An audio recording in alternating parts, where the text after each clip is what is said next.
세 번째 시간입니다. 세계관 학교 세 번째 시간인데요. 어제 사실 그 8가지 명제 다 살펴보려고 했는데 2가지밖에 못 살펴서 오늘 그 나머지 살펴보도록 하겠습니다. 제가 유인물 새로 좀 더 이렇게 쉽게 이해하고 갈 수 있도록 더 쉽게 좀 하면 좋겠다 싶어서 다시 만들었어요. 그러니까 어제 살펴본 부분은 그러니까 하나님이 누구인가, 우리가 믿는 하나님을 올바로 이해하는 것이 정말 중요하죠. 하나님을 잘 모르면 우리의 믿음이 하나님에 대한 도리적인 반응이고요. 우리의 예배도 마찬가지고. 근데 우리가 하나님을 잘 모르면 사실 우리의 신앙이 올바를 수 없거든요. 그래서 하나님이 누군지 제대로 아는 게 정말 중요하다, 이렇게 나눴고요. 하나님은 무한하시고 인격이시며, 그 다음에 초월자이며 내재하시고, 그 다음에 전제하시고 선이시다 그랬죠. 그 하나하나가 우리 가운데 아주 중요함. 그 가운데 무엇보다 중요한 건 하나님은 무한하시다는 말은 우리에게 어떤 의미예요? 우리가 그 무한하신 하나님의 능력 아래 살아가는 이 삶을 우리가 살 수 있게 되는 거죠. 그러니까 믿음의 대상이신 하나님을 우리가 제대로 신뢰하고 승리하는 삶이 되어질 수 있고요. 그 다음에 그 하나님의 인격이시다, 인격체이신 하나님을 개인적으로 아는 거, 이거 되게 중요한 의미입니다. 인격체이신 하나님 우리가 아는 거, 우리에게 임재하시고 내주하시는 하나님이 어떤 하나님인지 우리가 아는 것 너무너무 중요하죠. 그래서 실제적으로 하나님의 임재 안에 우리가 거하고 능력 있는 삶을 사는 것 정말 중요한 영역이죠. 그래서 우리 안에 거하시고 생명이 되시고 능력이 되신 주님을 우리가 제대로 아는 것은 정말 중요한 의미가 있다라고 그랬고요. 무엇보다 또 하나님은 선이시다, 이 부분 나눴죠. 그 다음에 창조에 대해서 나눴죠. 그 무에서 유를 창조하셨다. 그 다음에 그러니까 법칙이 있다. 하나님은 일관성 있게 그 법칙을 가지고 창조하셨다. 그리고 그러니까 질서가 없는 게 아니고 질서가 있다. 그 다음에 하나님은 그 개방성, 그러니까 개방체계, 폐쇄성이 아니요 개방성으로 우리의 그러니까 역사를 개입하시는 분이시다. 그러니까 오늘 우리가 적극적으로 하나님의 임재를 사모하고 초자연적인 능력의 역사를 사모하고, 또 우리가 기도하며 하나님의 보좌 앞에 나가고 하나님 우리의 기도를 들으시고 응답하시는 하나님, 이게 다 개방성입니다. 이신론적인 세계관이라는 말 들어보셨죠? 이신론. 이신론은 그 하나님은 계시긴 계시는데 멀리 계셔. 그래서 더 이상 개입 안 해. 이게 이신론이거든요. 근데 그건 잘못된 거죠. 그러니까 그 하나님이 우주를 창조하셨다고 그들은 인정하고요, 이신론자들은. 그리고 그 질서가 있다, 이것도 인정하는데 폐쇄적이라 그래요. 폐쇄. 더 이상 개입 안 한다. 그러니까 우리는 이 땅에서 뭘로 살아요? 우리의 힘, 우리의 자원, 우리의 능력, 우리의 노력, 우리의 깨달음, 이걸로 살아가는 삶이죠. 그러면서 곧바로 그 이신론에서 곧바로 자연주의 세계관으로 넘어가거든요. 그런 자연주의 세계관은 이제 하나님의 창조도 인정하지 않고 이렇게 하나님의 질서, 하나님을 쏙 빼버리죠. 그렇게 되면서 이제 급속도로 세속화되어져 가는 이 계몽주의의 영향을 받으면서 나타나는 일이에요. 자, 세 번째, 오늘 인간이 누구인가라는 거예요. 인간이 누구이냐. 네. 하나님은 같이 읽어보죠. 시작. 인간은 하나님의 형상으로 창조되었으므로 인격, 자기 초월성, 지성, 도덕성, 사회성, 창조성 등을 지닌다. 그러니까 인간의 근본 뿌리는 뭐냐? 하나님이야, 하나님. 세속주의적인 세계관하고 기독교 세계관에서 다른 게 인간은 하나님으로부터 나왔다. 그래서 하나님의 형상이라는 게 첫 번째고요. 그 다음에 인격, 자기초월성, 그 다음에 지성, 도덕성, 사회성, 창조성 6가지의 성품이 하나님부터 온 거다. 이렇게 이야기하죠. 우리의 그 인격도 우리의 자기 초월, 자기를 극복하는, 자기의 감정이나 육체 한계 아래서 눌려 사는 삶이 아니라 그걸 극복하는 능력이 하나님으로부터 온 거다. 지성, 도덕성, 사회성 좀 뒤에 나누겠고요. 1번 읽어보죠. 시작. 인간은 하나님의 형상으로 창조되었다. 이것은 단순한 외형적 유사성이 아니라 하나님과 닮은 본질적 특성을 의미한다. 그러니까 우리가 누구 닮았냐면 하나님 닮았어요. 하나님 닮은 자로서 우리가 그 특성을 지닌 자들이라는 사실을 기억해야 돼요. 그러니까 하나님과 닮은 본질적 특성을 우리는 가진 존재임을 기억할 필요가 있다. 하나님의 형상에 대한 3가지 관점, 이 부분은 이제 전에 우리가 나눴죠. 실체론, 관계론, 기능론, 이 3가지. 그러니까 전통적인 견해로 신학적인 하나님의 형상이 뭐냐 말할 때 3가지 견해가 있거든요. 이것은 정성욱 교수가 쓴 글을 제가 인용해서 전에 주일날 살펴본 적이 있죠. 실체론 읽어봅니다. 시작. 이성, 자유의지, 사랑, 정의 등 속성이 하나님의 형상이라는 거죠. 이걸 보면 인간은 틀림없이 하나님, 동물과 달라. 뭘 보면 이성을 가졌어, 자유의지를 가졌어, 사랑을 해, 정의를 실천해. 이걸 보면 하나님의 형상을 닮은 거야, 이렇게 말하는. 시편 8편에서 인간은 하나님보다 조금 못하게 창조된 존재, 영화와 존귀, 왕적 권위를 받음. 이는 인간이 하나님을 대신해 세계를 다스리는 대리 통치자라는 뜻이에요. 대리 통치자로서의 그 권세를 가진 존재, 이게 인간이라는 거예요. 이게 인간. 그러니까 하나님의 형상이라고 말할 때 다른 것과 다른 특성을 가진 거죠. 그 다음에 관계론 읽어보죠. 관계론. 시작. 인간이 관계를 맺고 공동체를 이루는 능력이 하나님의 형상.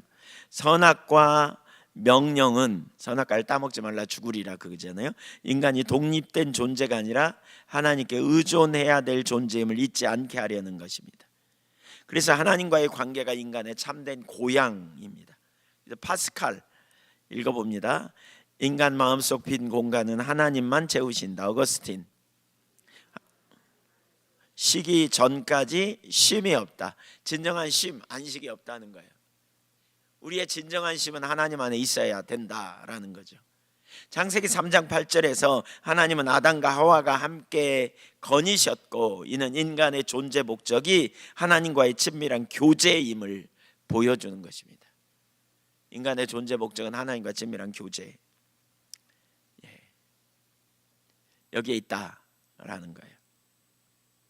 그래서 남자와 여자의 창조가 관계성의 절정이죠.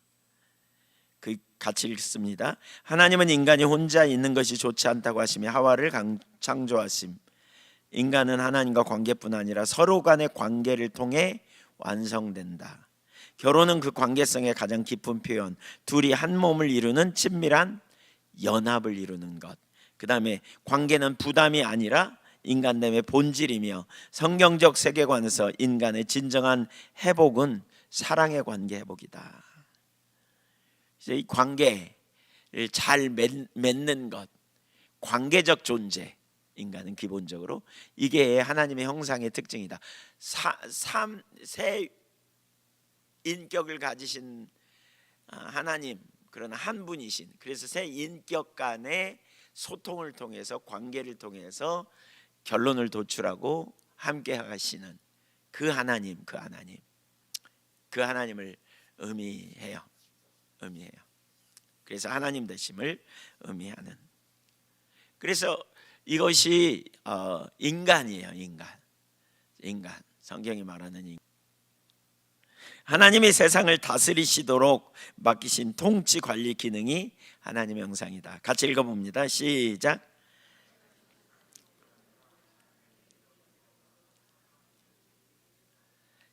사명을 가진 청지기 존재.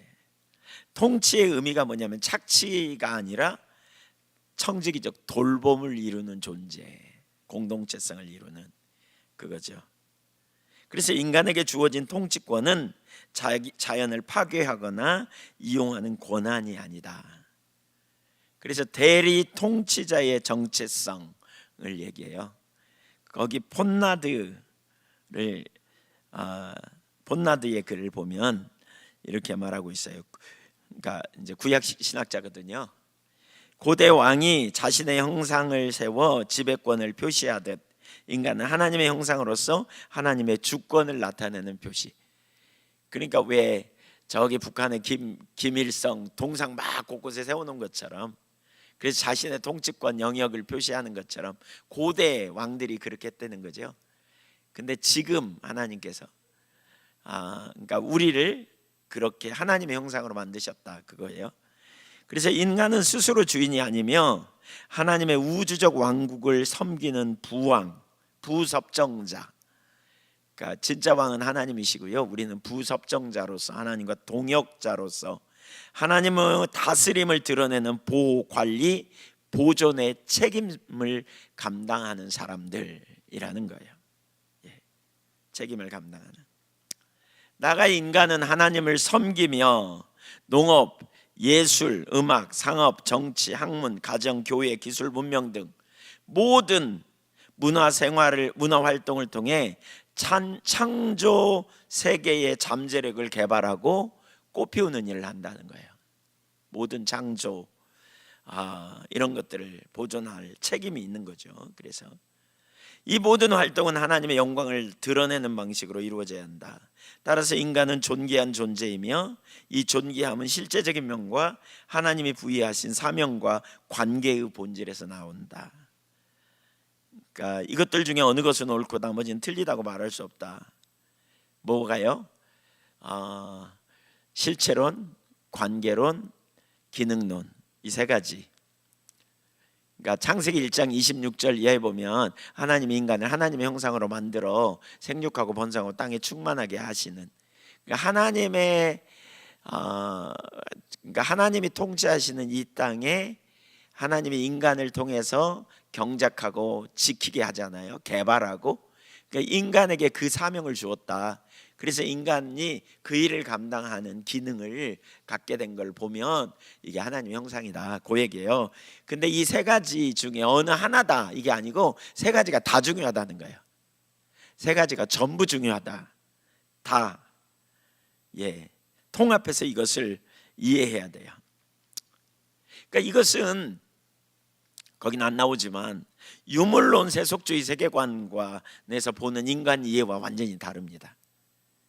그러니까 계몽주의, 왜 종교개혁 이후에 계몽주의가 등장하잖아요. 문화면 그 산업이 발달하면서 증기기관 뭐 이런 게 하면서 산업이 급속도로 발달하면서 계몽주의가 등장하면서 계몽주의의 가장 핵심적인 키워드는 이성이잖아요. 이성을 사용해서 이제 모든 것을 이제 찾아가야 된다. 나는 생각한다. 고로 존재한다. 데카르트 뭐 이런 사람들이 등장하면서 이제 그 이성의 강조가 되게 나오잖아요. 그러다 보니까 이제 계몽주의는 이게 합리주의적 사상을 갖고요. 그 즈음에 또 나타나는 게 유물론 같은 거. 유물론, 그러니까 유물론이 뭔지 좀 잘 모를 수도 있지만 하여튼 일단 들어두세요. 그다음에 그러니까 칼 막스, 프로이드 같은 사람들, 니체 같은 사람들, 이런 사람들을 통해서 하나님을 빼버리고 이성으로 인간의 심리적 문제, 인간의 이 사회 구조 문제를 뭔가 이렇게 해석하려고 하는 시도를 하면서 철학적으로 나타난 현상들이, 예를 들면 이제 유물론 같은 게 그런 거고요. 인간의 인간의 문제, 유물론은 그거잖아요. 억압된 구조를 해체해야 사회가 불평등하고, 그러니까 이런 걸 깨뜨리고 해체해야 세상이 제대로 돌아간다, 이제 이런 구조로 보는 거고요. 그다음에 인간의 그 심리적 억압이 있다. 그게 뭐냐? 인간의 성적인 억압이 있다. 그래서 이 리비도라고 하는 이 성적인 억압을 해방시켜야 된다. 이제 이런 게 프로이드의 심리학이죠. 꿈을 통한 그런 심리학적 접근. 이제 그런 것들이 오늘날 사실 심각하게 이제 그 어떤 이제 왜곡된 사상으로 막 나가게 돼요. 근데 이러한 세속주의적, 계몽주의의 영향을 받은 세속주의적 그 유물론적 인간 이해는 다인의 진화론도 여기에 포함되고요. 이런 이 세속주의는 인간을 고등한 동물로 봅니다. 그래서 인간이 어떻게 왔느냐? 우연한 물질의 우연한 산물이다. 빅뱅을 통해서 뭔가 되면서 뭔가 세포가 생기고 뭔가 이렇게 되면서 뭔가 그 점점 발달했다는 거죠. 그래서 결국 원숭이가 유인원이 인간이 되고 뭐 이런 이야기 쭉 하죠. 그래서 생물학적 진화의 결과로 인간을 이해해요. 그렇다면 여러분 보세요. 이들이 그러니까 되게 중요한 개념이에요. 성경에서의 성경적 세계관에서 인간은 누구의 형상? 하나님의 형상. 그러니까 하나님의 형상이라면 인간 그 자체가 고유한 존재로서 존귀해요, 안 존귀해요? 가치가 있어요, 없어요? 가치 있어요. 누구나 다 가치 있고 존귀한 존재예요. 소중한 존재예요. 누구나 다 기본적으로. 근데 이 생물학적 존재이고 우연한 산물 진화의 결과로 태어났다. 특별히 진화론에서 나온 논리가 그거잖아요. 진화론에는 누가 살아요? 약한 자가 살아요? 강한 자가 살아요? 강한 자만 살아남아요. 그러니까 진화론적 시각을 보면 사람을 어떤 눈으로 보냐면 너 강해? 너 약해? 이렇게 보는 거예요. 누가 가치 있냐? 사람을 이런 시각으로 보기 시작해요. 그러니까 인간의 가치가 내재적이지 않아요. 그냥 그 모습 그대로 가치 있는 게 아니야. 이게 그러면 뭐냐? 가치 있으려면 내가 뭔가 획득해야 돼. 습득해야 돼. 그래서 뭔가 획득하면 가치 있는 존재가 되지만 획득 못하면요, 가치를 상실해 버릴 수가 있어요. 왜냐하면 인간의 가치를 뭘로 보냐면 능력으로 봐요. 생산성이 있냐 없냐 이걸로 보는 거예요. 다시 말하면 쓸모 있냐 없냐로 인간을 이해하는 거예요. 옆에 사람 한번 보세요. 쓸모 있는 인간인지 쓸모 없는 인간인지 보세요. 쓸모 있나 없나 이렇게. 여러분은 여러분 자신을 뭘로 보나요? 쓸모 있냐 없냐. 외모를 바라보면서 뭐 세상적인 가치관으로 이렇게 바라보는 거죠. 그런 영향으로 흘러나온 거예요. 이 세속주의적 가치관 중에 진화론이나 뭐 인간을 이렇게 생산성 있냐, 얼마나 능력을 갖췄느냐. 그러니까 나중에 점점 못 갖추면 어떻게 해요? 나중에 쓸모없는 인간으로 전락하고 세상에서 그런 걸로 보는 거죠. 그 중에 하나가 뭐예요? 스펙, 뭐 이런 거, 스펙. 이런 걸로 인간을 보는 거예요. 그러니까 그런 시각이 교육 현장에까지, 아니 더 본질적으로는 가정에까지 내 자녀들을 그런 눈으로 보기 시작해 보세요. 애들 눈치 되게 빨라요. 나를 어떤 눈으로 보는지 다 알아요. 혹시 여러분의 자녀를 혹시 그런 눈으로 본 적이 있다 그러면 손 들어 보세요. 네. 이게 성경적인 세계관이 아닌 거죠. 그러니까 인간을 우리가 어떤 시각으로 보느냐의 문제. 그냥 그 존재 자체로 소중한 거예요. 그 존재 자체로 귀해요. 모든 사람은 그래서 존중받을 만한 사람이죠. 이게 하나님의 형상의 개념이에요.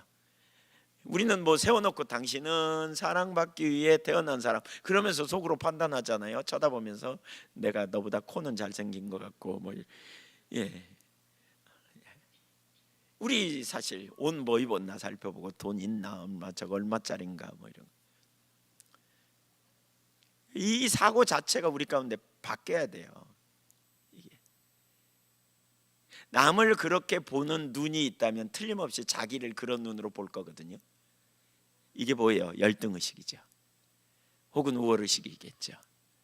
이게 성경적 세계관이 아닌 거죠. 판단의 기준 자체가 달랐어. 다른 사람을 판단하는 거죠. 세속주의적인 눈으로. 이게 우리 가운데 바뀌어야 돼요.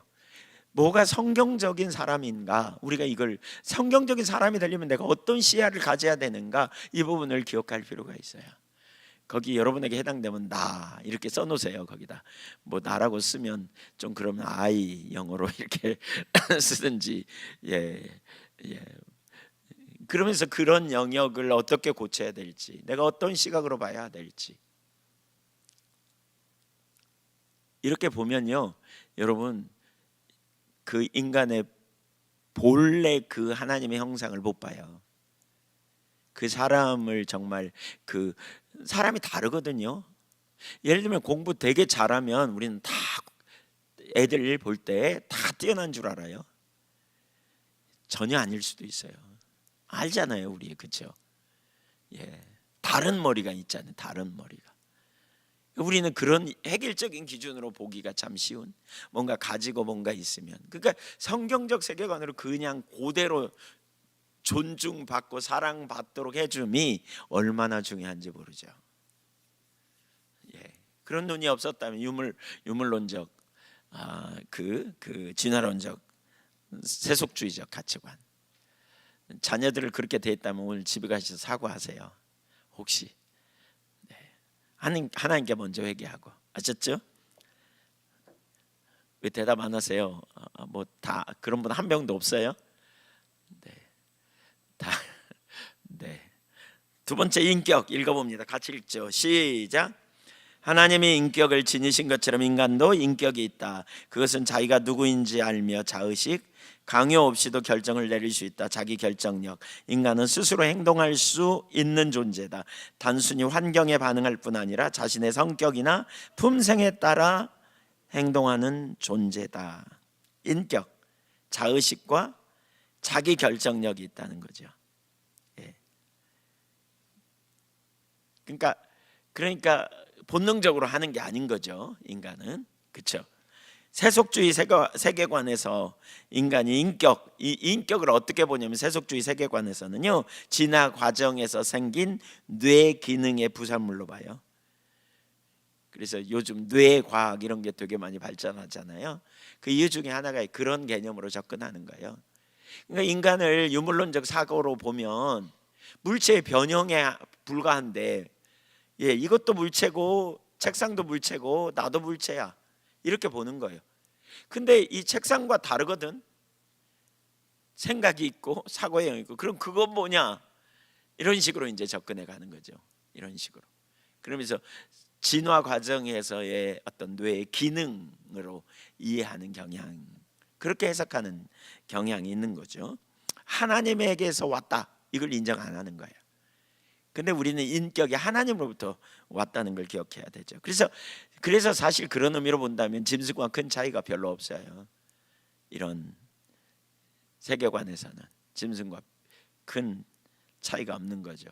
샤머니즘적 세계관 뒤에 나오지만, 그 애니미즘적 세계관에서는 그 시간을 윤회적으로 보잖아요. 왜? 원형적으로 본단 말이에요.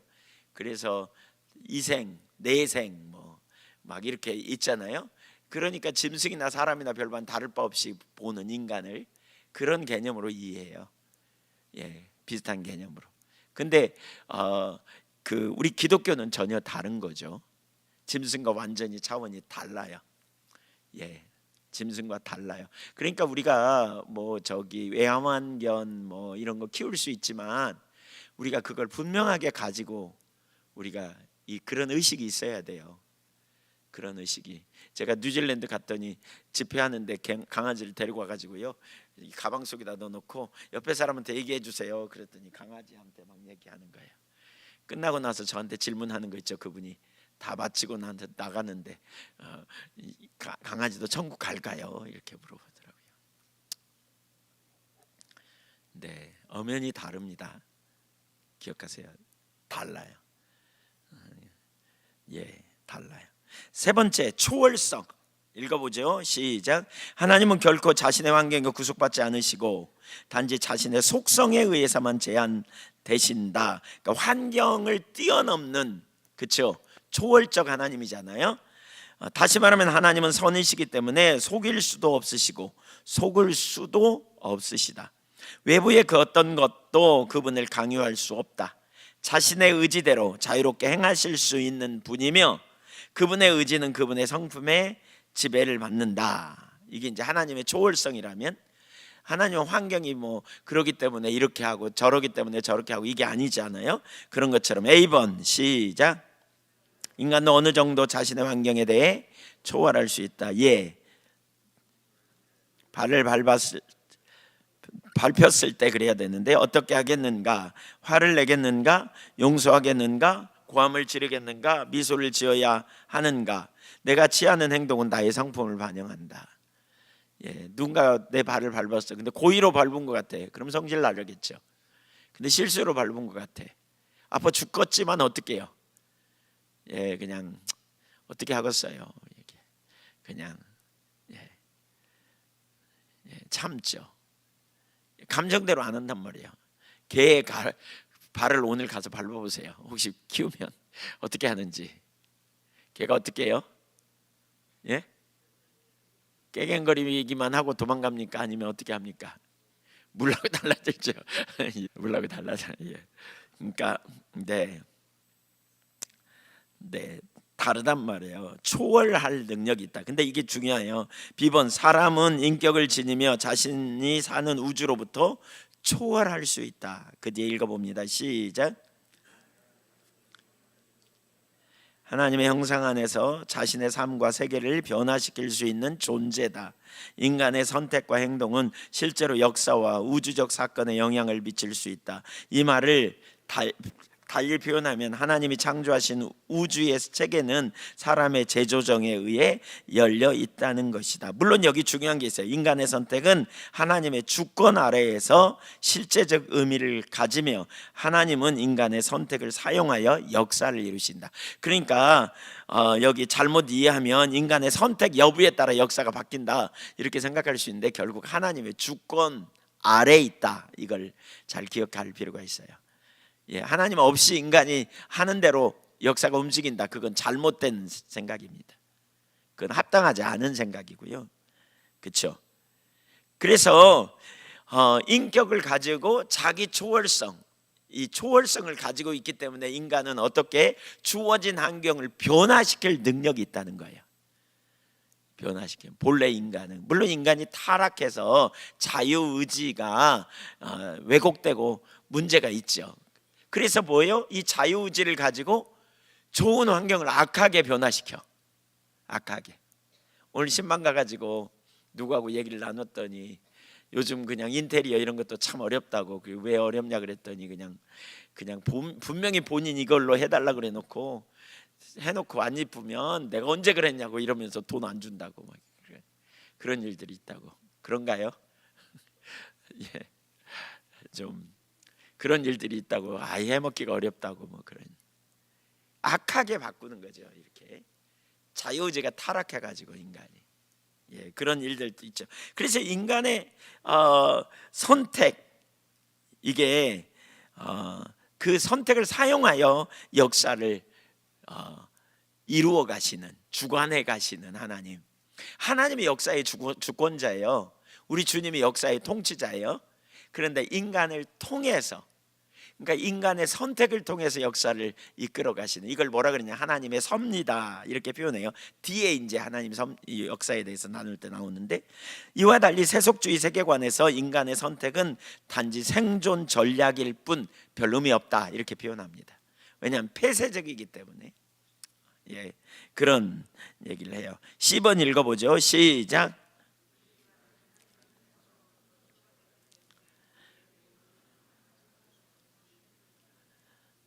그분의 전지하심으로 말미암아 우리의 모든 지적 탐구의 목표가 된다. 이게 뭐냐면 지성입니다. 지성. 그러니까 우리의 지성은 하나님의 전지하심에서부터 나옵니다. 지적 탐구의 목표. 그래서 우리가 하나님을 아는 만큼, 하나님 우리에게 지혜를 주신 만큼 우리의 지적인 영역이 늘어나는 거죠. 그분의 무한하심으로 말미암아 모든 두려움에서 피난처가 되신다. 그분의 거룩하심으로 의에 대한 우리의 추구의 정당한 근거가 되신다. 그분의 선하심으로 우리는 이웃을 사랑할 수 있다. 그러니까 한마디로 말하면 우리는 하나님의 형상으로부터 나오는 거죠. 모든 근거가 하나님이에요. 하나님. 세속주의 세계관에서는, 성경적 세계관에서 말하는 지성의 목적이 있다, 이걸 잘 인정 안 해요. 지성의 목적, 인류 발전, 하나님 나라 넓혀지는 그러한 영역에 영향력을 미치기 위한 지성의 목표를 가지고 있는데, 그 세속주의 세계관에서는 생존을 위해 진화한 기능이다, 단지 이렇게 봐요. 그러니까 우리가 공부하는 목적이 뭐냐, 잘 먹고 잘 사는 게 목적이다, 이게 세속주의 세계관이에요. 의미 있는 삶을 살기 위해서다, 이렇게 말해요. 의미는 자기가 만들어내는 거고. 근데 우리 그리스도인은요, 공부하는 목적은 뭐예요? 하나님의 영광을 위해서죠. 하나님 나라를 넓히고 하나님을 사랑하고 하나님의 영광을 드러내고 이웃을 어떻게 해요? 돕기 위해서. 그래서 공부하는 목적이 여기 있어요. 그러니까 완전히 다른 거죠. 세속주의적 가치관에 있는 사람은 그냥 먹고 살기 위해서 그냥 생존 기능으로 그 지식의 추구 이런 것을 그런 개념으로 보지만, 그러면서 진리는 존재하지 않고 유용성만 존재할 뿐이라고 그래요. 유용성이 뭐예요? 이거 하면 도움이 될 만한 것들, 내게 쓸모 있는 것들, 이런 것들만 존재한다. 진리 그 자체를 인정하지 않아요. 그러니까 진리를 인정하지 않아요. 존재하지 않는다, 이렇게 보는 거예요. 그러니까 많이 다른 거죠. D번 시작.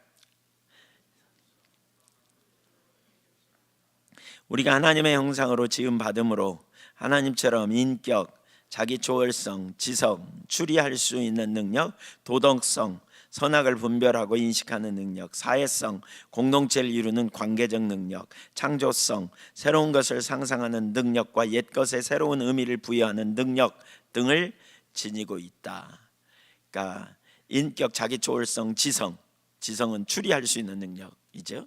도덕성, 선악 분별하는 능력, 사회성, 공동체를 이루는 관계적 능력, 그 다음에 창조성, 의미 부여하는 능력, 새로운 것을 상상하는 능력과 어떤 것에 의미를 부여하는 이런 능력, 이게 이제 창조적 능력이죠.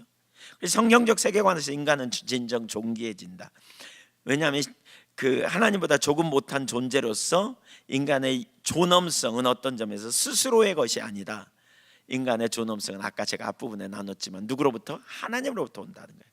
하나님의 형상을 가졌기 때문에 우리가 존엄하다. 세속주의는 이 모든 그 특성을 생존을 위한 것으로만 여겨요. 생존을 위해서 진화되었다는 거예요. 그래서 뭐죠? 지성, 도덕성, 사회성, 창조성, 이런 것들이 생존을 위한 노력으로 주어진 거라고 보는 거예요. 헬무트 틸리케의 이야기를 읽어봅니다. 아주 잘 표현했는데 시작. 인간의 위대성이란 하나님이 그분의 측량할 수 없는 선 가운데서 인간에게 사랑을 베풀어 주셨다는 사실에만 기초한다. 우리가 같이 있어서 하나님이 우리를 사랑하신 것이 아니라 그분이 우리를 사랑하셨기에 우리는 가치 있는 존재다. 그러니까 그분이 우리를 만드셨고 하나님의 형상으로 만들었다는 말은 목적이 있는 존재로 만든 거거든요. 목적을 가지고 만드셨어요. 그 자체에 우리에게 사명이죠. 소명이죠. 목적 있는 존재로 우리를 만드셨어요. 그 자체로 우리는 존귀한 거죠. 소중한 거죠. 그래서 인간은 존엄하지만 그 존엄성은 궁극적 존엄자의 반영으로서 타고난 존엄성에서 왔습니다. 이것을 잊어버리는 순간 우리는 타락하게 됩니다. 또한 하나님의 형상으로 창조된 우리는 하나님의 대리자로서 창조 세계와 문화 명령에 책임 있는 존재임을 잊어서는 안 됩니다.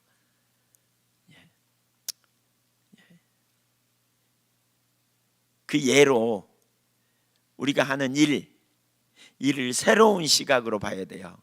그게 뭐예요? 창세기 1장 28절에 문화 명령이에요. 문화 명령. 또 2장 5절, 또 2장 15절에 보면 돌보고 경작하고 돌보라 그러죠. 지키라 그랬잖아요. 주님이 우리의 이 땅에 주신 많은 각 부분에서의 우리가 하는 모든 일이 하나님과 동역자로서의 일인 것을 이걸 회복하는 이 시각이 필요해요. 그러니까 우리가 또 가정을 새로운 눈으로 보는 거예요. 가정 무슨 눈으로? 창조 명령, 생육하고 번성하고 땅에 충만하라. 그래서 우리가 가정을 이루어 자녀를 양육하되 생육하고 번성하도록 이런 새로운 시각으로 보는 거예요. 우린 자녀를 양육하는 것이 마치 어마어마한 희생으로 여기는데 하나님의 명령에 대단히 중요한 일인 것이죠. 자녀를 잘 키워야 될 사명이 부모에게 있어요. 1차적으로. 그래서 이걸 잘 해석해야 돼요. 이해해야 돼요. 네 번째 한번 옆에 사람 입도 심심한데 축복해 주세요. 당신은 가치 있는 존재입니다. 마지못해서 하는 것 같은데 이게 좀 진심을 담아보세요. 네. 네, 가치 있는 존재. 우리가 왜? 하나님의 형상이니까 가치 있는 존재. 자, 네 번째 4번 하나님을 어떻게 알 수 있는가? 계시죠. 읽어봅니다. 시작. 우리가 창조주 하나님을 아는 게 되게 중요하고요. 그 창조주 하나님의 주권 아래 있는 것이 너무너무 중요하죠. 그래서 우리가 그 하나님을 알 수 있는데 어떻게 알 수 있는가? 하나님은 영원히 인간을 뛰어넘는 분이시기에 사람은 결코 하나님을 완전히 이해할 수 없다. 사실 하나님이 원하기만 하면 그분은 영원히 자신을 감추실 수도 있다. 그러나 하나님은 사람들이 자신을 알기 원하셨고 자신에 대한 지식을 먼저 알리신 것을 계시라 한다. 이걸 신학적으로 두 가지 단어인데 일반 계시와 특별 계시라고 말해요. 일반 계시와 특별 계시. 지금 여러분이 공부하는 건요, 지금 이 부분 잘 이해하면 이게 조직 신학의 많은 부분을 공부하는 거예요. 사실 조직 신학에. 근데 그걸 성경적 세계관으로 이걸 가져야 다른 것과 이렇게 분별력을 가질 수 있어요. 그래서 신학교에서 이런 거 배우는 건데, 근데 이렇게 자세히 저는 못 배운 것 같아요. 개인적으로는. 근데 하여튼 이거 이런 걸 이해해야 성경 읽는 것도 훨씬 더 이해되어져. 신학적 눈을 갖는 거니까. 자, 창세로부터 그의 보이지 아니하는 것들 곧 그의 영원하신 능력과 신성이 그가 만드신 만물에 분명히 보여 알려졌나니 그러므로 그들이 핑계하지 못할 것이니라. 그러니까 영원하신 능력과 신성이 창세로부터 만드신 하나님이 만드신 피조물 속에 보여진다.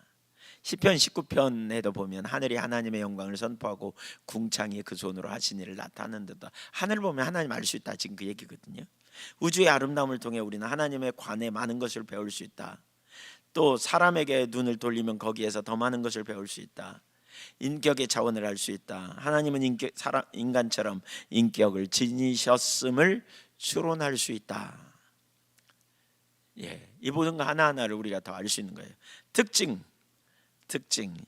읽어보세요. 시작. 모든 사람에게 주어진 보편성입니다. 어디서나 누구나 감지할 수 있음. 하나님이 존재하신다는 사실과 그분의 능력, 지혜, 신성이 드러남. 그러니까 모든 사람에게 일반 계시가 주어졌어요. 예수 안 믿는 사람도 알 수 있다는 거예요. 감지할 수 있다는 거예요. 그래서 하나님이 계셔 확실히. 해를 보니까 정말 절대자가 있어 뭐 이런 얘기 하잖아요. 일반 계시는 자연을 통해 하나님의 능력과 지혜를 알 수 있다는 거고요. 인간의 양심을 통해 하나님의 도덕성을 알 수 있다는 거고요. 보편적이며 누구에게나 열려 있는 것을 얘기해요. 그러나 일반 계시만으로 부족하다. 인간의 죄로 인해 하나님의 메시지가 왜곡되어 있다. 그러니까 인간이 볼 수 있는 눈이 가려지고요. 모르는 거죠. 그리고 양심이 무뎌져 가지고. 따라서 구원에 필요한 지식은 특별 계시가 필요해요. 그러니까 사실 많은 학자들은 그런 표현을 해요. 구원은 일반 계시에서 알아낼 수가 없다. 특별 계시로만 알 수 있다. 이렇게 표현하거든요. 그러면 특별 계시가 뭔가 읽어볼까요? 시작. 그 차이를 아시겠죠? 그러면 특별 계시가 여러 가지가 있지만 그 중에 여기 세 가지만 썼어요. 첫째 성경이에요. 성경. 디모데후서 3장 16절 읽어봅니다. 시작. 모든 성경은 하나님의 감동으로 된 것으로 교훈과 책망과 바르게 함과 의로 교육하기에 유익하니. 하나님의 성품, 구원 계획, 하나님에 대한 객관적이고 완전한 기준, 하나님의 목적, 하나님의 길, 의도, 이런 걸 우리가 알 수 있죠. 성경을 통해서, 성경을 읽으면서 이렇게. 그렇죠?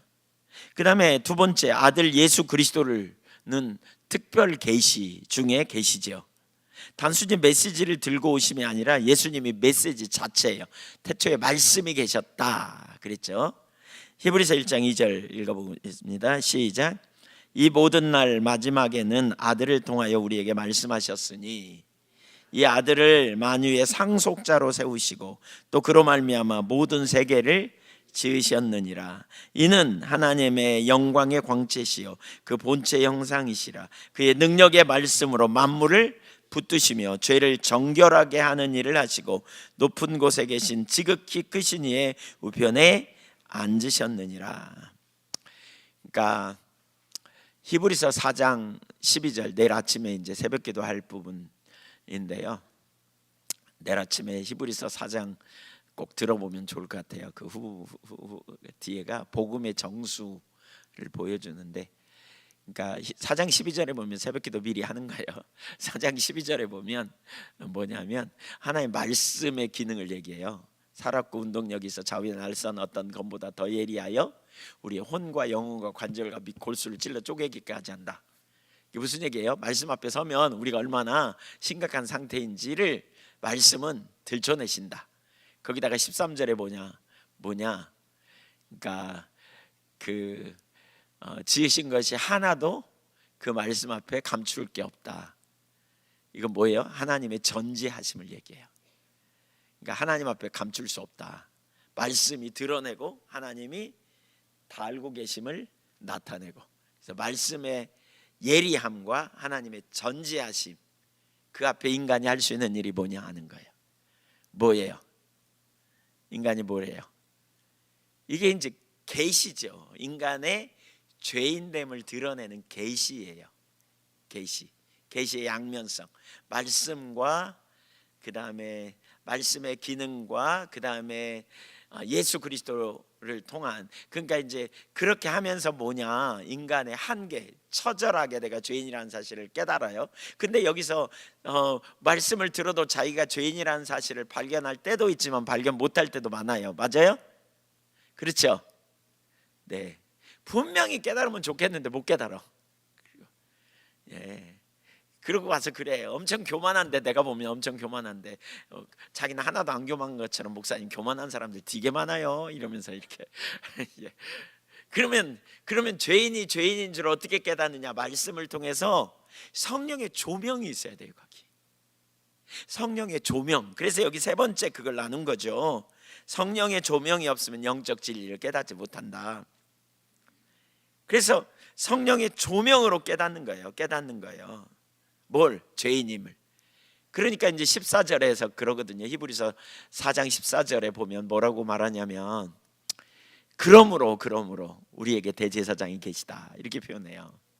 그래서 대제사장이 계시다. 그러니까 많은 사람이 말씀을 듣고 교회에 오지만 성령의 조명으로 말씀의 계시를 통해 너 죄인이야, 이걸 발견하지 못하면 우리의 구원자이신 예수 그리스도, 우리에게 영원한 구원의 길이 되신 예수 그리스도, 생명이 되신 예수 그리스도께로 못 나가. 이 일이 일어나야 돼요. 인격적 만남에서 뭐가요? 말씀을 통해 내가 얼마나 처절한 죄인이고 하나님 앞에 심각하구나, 이게 인식되어져야 그리스도께 나가거든요. 이게 보여져야 돼요. 그러니까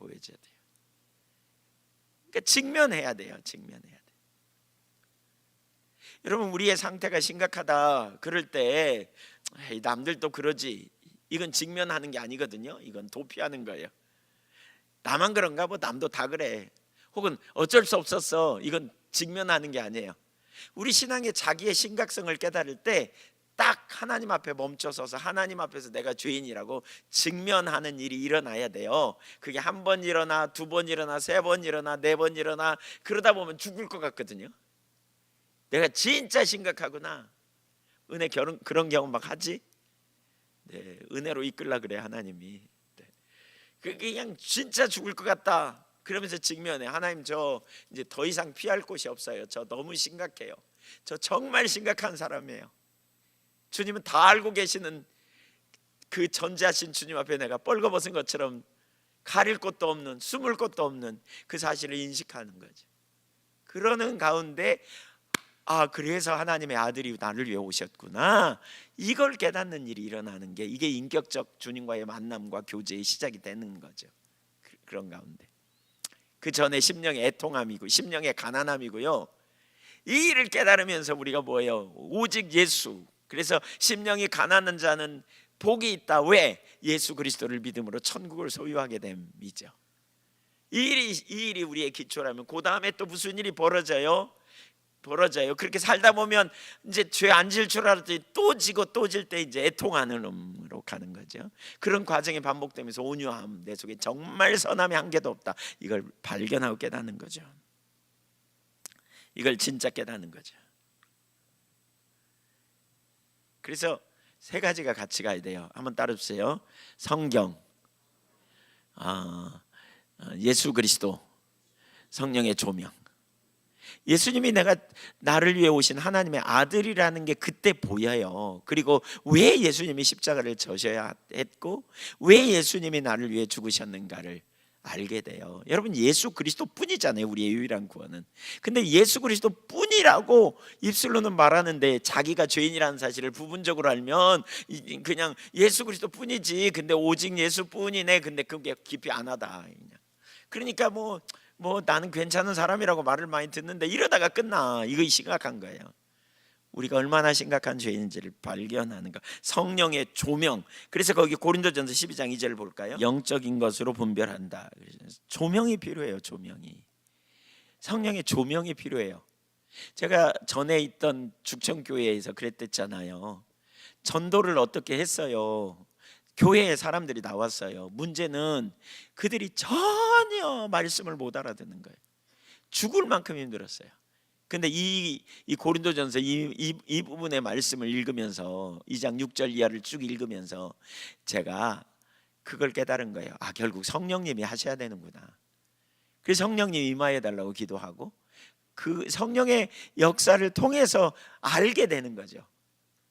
성령이 조명하시면 그 동떨어진 말씀이 2000년 전에 이루어졌던 십자가의 사건이 내 사건이 되는 거예요. 내 사건이. 이게 필요해요. 이게. 그래서 거기 성령께서 성경 말씀을 깨닫게 하시고, 같이 읽어봐요. 진리를 마음으로 이해하게 하심, 예수님이 누구신지 마음에 깨닫게 하시는 일, 죄를 깨닫게 하시는 일, 하나님의 사랑과 진리를 실제로 느끼게 하시는 일, 말씀을 삶에서 적용하도록 돕는 일. 인간은 스스로 하나님을 찾을 수 없지만 하나님이 먼저 우리에게 말씀하시고 오시고 깨닫게 하시기 때문에 우리는 하나님을 알 수 있다. 이것이 계시의 은혜이다. 하나님을 아는 지식이 은혜로 주어지는 산물이다. 이건 정말 중요합니다. 정말 중요합니다. 근데 오늘날 보세요. 우리 기독교 교회에 나오지만 세속주의적 세계관에서는 계시 이런 거 없어요. 특별 계시 이런 거 없어요. 자연을 관찰해 가지고 그냥 이렇게 뭘 알아내는 이런 정도지. 왜냐하면 세속주의적 세계관에서는 초월적인 하나님의 역사를 인정 안 하기 때문에 계시적인 거 이런 거 인정 다 안 해요. 이런 거 다 안 해요. 근데 문제가 있어요. 이제 심각함이에요. 여기 잘 보세요. 여러분이 거기 속하지 않았는지 보세요. 오늘날 보세요. 그 합리주의, 그러니까 세속주의의 영향, 계몽주의의 영향으로 등장한 게 합리주의잖아요. 합리주의는 이성과 과학으로 증명 가능한 것만 진리로 믿는 그런 사상이잖아요. 그런 세계관의 영향을 받았어. 우리는 학교에 가면, 어렸을 때부터 학교 가면 성경적 세계관에 있지 않기 때문에 뭘 가르쳐요? 과학과 이성으로만 증명 가능한 것만 진리라 그래요. 그렇게 배우다 보니까 성경적 세계관이 우리 속에 없어. 비정상적인 것처럼 느껴져. 뭐 초월적인 역사, 초자연적인 역사, 이게 다 없는 거예요, 우리 가운데. 그러다 보니까 이제 공부 좀 많이 하고 좀 뭔가 논리적인 이런 영역으로 쫙 이렇게 차근차근 쌓여진 사람들은 신앙생활을 하지만 교회에 와서 합리주의의 영향을 받아서 받은 자로서 신앙생활을 해요. 근데 그렇게 하면 뭐냐? 계시, 성경을 이해해요. 인정해요. 성경을 되게 강조하죠. 오늘날 사실 여러분, 오늘 많은 그 장로교, 특별히 그 장로교만은 아니지만 하여튼 말씀을 강조하는 이런 영역에 있어서 이 합리주의의 영향을 받아 이론적 지식으로 머무를 수 있는 가능성이 되게 많아요. 인격체를 이론으로 대체한 거죠. 그래서 어제도 나눴지만 성경을 공부하는 건 뭐냐? 새로운 정보와 지식을 얻어내는 거예요. 설교는 뭐예요? 설교를 누구 말이라 그래요? 뭐 목사가 연설하는 겁니까? 아니죠. 누가 목회자를 통해 누가 말씀하셔요? 하나님의 말씀이에요. 그러면 하나님은 하신 말씀 하실 수 있어요, 없어요? 인격적 관계이기 때문에 한 말 또 하고 또 할 수도 있고요. 그리고 또 했다 할지라도 그 시간에 중요한 말씀이에요. 그러니까 하나님과 인격적 교제요, 성경적 세계관에서는 하나님의 말씀을 인격적인 주님이 내게 주시는 음성으로 들어서 그 음성 앞에 반응하거든요. 근데 합리주의의 영향을 받은, 세계관의 영향을 받은 사람은 성경을 연구하지만 전도, 성경에 보면 예를 들면 성경에 그 전도 어떻게 해요? 그냥 프로그램 세워갖고 가서 선포하는 전도를 해요? 그런 전도는요, 사도행전 17장에 한 번밖에 안 나와요. 그리고 그 전도를 통해서 복음이 많이 전파됐냐? 그렇지 않아요. 물론 바울 선신서에 때를 얻든지 못 얻든지 전파하라, 그렇게 말했어요. 그렇지만 사도행전에 나타난 모든 전도는 능력 전도예요. 성령의 인도하심을 따라갔어요. 근데 오늘날 전도는 어떠느냐? 프로그램 전도예요. 계획을 딱 세우고 기도해요. 기도 안 하는 거 아니에요. 우리가 나갈 테니까 주님 도와주세요. 우리가 나갈 테니까 주님 계획 다 세우고, 우리가 어떤 메시지를 전할지도 다 머릿속에 있어. 이미 다 여기 가지고 있어.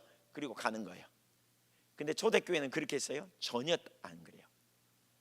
준비하지 않고요, 하나님 명령을 따라, 물론 나름 준비가 되고 훈련도 됐겠죠. 근데 하나님이 가라 그러면 가고요, 거기에 합당한 메시지를 전하는 거예요. 그때 필요에 따라, 상황에 따라 접근 방법도 다 다르고, 누구를 의지하고요? 성령을 의지하여. 그러니까 설교를 듣는 것도 그와 같아요. 큐티를 해도 큐티 한다니까요. 근데 새로운 정보를 얻은 거를 은혜 받았다 그래. 근데 인격적인 하나님과의 관계라면, 성경적 세계관에서는 주님이 말씀하시는 게 내게 진리예요. 그러니까 성령의 조명으로 깨달음을 얻기를 사모하고 겸손함으로 예배당에 서고요, 성령도 그런, 성경을 읽을 때도 그렇게 돼요. 그렇게 인격적인 하나님과의 교제는 완전히 다른 차원이에요. 전혀 다른 차원. 합리주의의 영향을 받은 그러한 오늘날 기독교가 팽배되어 있어요. 성경은 되게 많이 읽는데 삶은 능력이 없는 거죠. 머리로는 되게 많이 하는데 실제 삶으로는 전혀 이길 능력이 없는 거죠. 왜냐하면 능력은 지식에 있지 않거든요. 인격체 대신 하나님께 있지, 그 관계성에서 나오는 거죠. 그래서 우리가 이 세계관이 변해야 돼요. 이 세계관이. 여러분, 합리주의의 영향을 받은 기독교, 말씀 강조하죠. 틀린 말 아니에요. 말씀 강조해야 돼요. 우리 말씀 많이 대해야 되고요. 근데 말씀을 읽을 때 지식을 얻으려고 읽는 게 아니고요, 말씀을 통해서 인격적, 물론 성경 공부를 통해서 이런 지식을 체계적으로 갖는 게 되게 중요해요. 왜냐하면 그 지식이 우리에게 성령의 조명으로 실제가 될 수도 있고, 우리가 그 지식을 알게 될 때 필요한 순간에 주님이 말씀을 통해서 적용하고 깨닫게 하시기도 하고, 또 요즘같이 그 미혹이 심한 시대에 우리가 잘못된 미혹에서 벗어날 수 있기 때문에 말씀을 많이 공부해야 돼요. 근데 성령의 조명으로 내게 깨달아질 때 실제가 된다는 사실을 기억해야 돼요. 그리고 여기 또 하나 나눌 게 있어요. 또 하나 나눌 게 있어요. 뭐냐면, 오늘날 많은 사람들이, 특별히 제가 보니까 이런 사람들이 있어요. 성경 되게 강조해요. 성경 강조하는 건 지나치지 않다니까요. 성경의 근거에서 신앙생활을 해야 된다는 말은 100번 주장해도 다 옳아요. 근데 문제가 뭔 줄 아세요? 자기는 성경 많이 읽기 때문에 자기가 하는 주장은 옳다고 얘기하는 거 되게 무서운 일이에요. 왠 줄 아세요? 어떤 사람이 성경의 기초에서 살아야지, 성경의 기초에서 살아야지, 근데 말하는 거 보면 완전히 잘못된, 소위 말하는 그 편협한 사고에 갇혀있는 이런 모습 되게 많이 보거든요.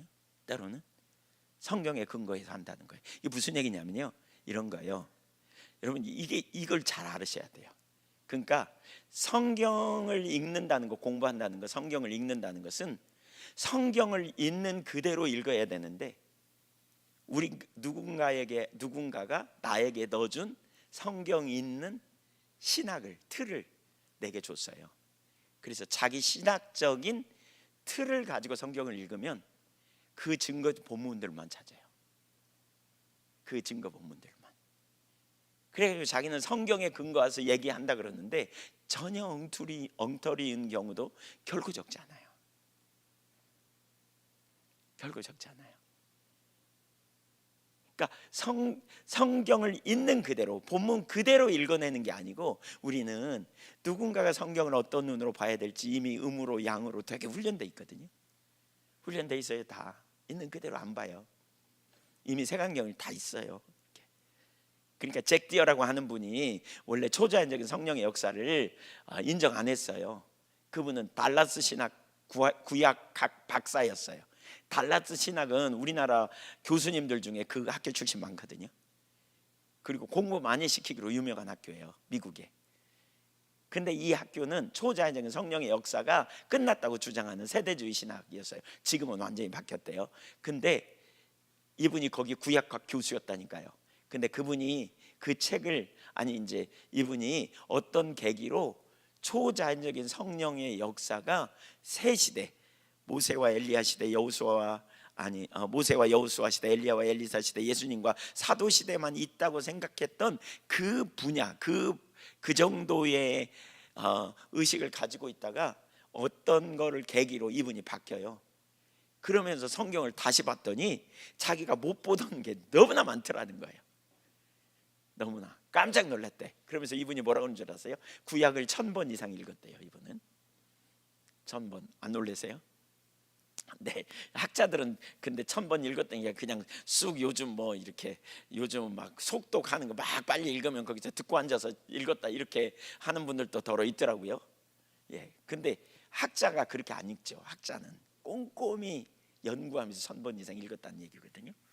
근데 그럼에도 불구하고요, 자기가 성경을 읽은 건 누군가가 자기에게 씌워준 선배, 스승이 가져다 준 그 틀을 가지고 성경을 읽었다는 거예요. 그러니까 우리가 겸손함으로 계속 배우고 또 계속 더 주님 추구하고 이렇게 자라가는 게 필요해요. 이게 왜 그러냐면 성령의 조명이 있어야 우리가 주님을 알기 때문에 그래요. 그러니까 빌립보서 3장에 뭐예요? 뒤에 있는 건 잊어버리고, 바울 사도의 말년에 그랬잖아요. 앞에 있는 걸 잡으려고 달려가노라 그랬죠, 바울 사도가. 예, 안다고 생각하는 거 내리고, 바울보다 더 많이 주님 아는 사람, 바울 서신서 읽어보세요. 어마어마한 깊이가 있잖아요. 지금 진짜 어마어마한 깊이가 있어요. 우리가 읽어도 어느 부분은 이해가 잘 안 되는 것처럼 느껴질 때가 많아요. 씹으면 씹을수록 그 깊이를 정말 그 묵상하면 할수록 알 수 있잖아요. 그런 정도의 깊이가 있는데 그가 그리스도를 안다고 생각하지 않고, 잡았다고 생각하지 않고, 이루었다고 생각하지 않고 그리스도를 향하여 달려간다, 그렇게 표현하는, 이 겸손이 필요해요. 5번째, 인간의 창조, 타락, 구속. 인간의 창조 타락 구석. 여기는 인간에 국한해서 지금 다루는 겁니다. 우선 창조, 인간은 선하게 창조되었다. 읽어보죠. 시작. 하나님이 지으신 그 모든 것을 보시니 보시기에 심히 좋았더라. 저녁이 되고 아침이 되니 이는 여섯째 날이니라. 보시기에 좋았다, 선하다, 그겁니다. A번 선하게 창조. 시작. 본질적으로 선하고 존귀한 존재임을 알 수 있다. 여기에 인간의 가치와 존귀함이 있다. 하나님의 형상, 질성, 도덕성, 사회성, 창조성 등을 지녔다. 인간은 기본적으로 선하게 창조됐다. 원래 인간은 선한 존재로 태어났어요. 그리고 인간에게는 하나님이 자유의지를 주셨어요. 두 번째 읽어보죠. 하나님은 인간에게 자유의지를 주셨다. 이것은 인간이 스스로 선택을 결정할 수 있는 능력이다. 다시 말하면 자기 결정권으로 창조주의 인격적 관계를 맺음으로 친밀한 관계를 가질 수도 있고 악을 선택하여 하나님과 멀어질 수도 있다. 이것은 창조주와 인격적 관계를 맺게 하는 능력이다.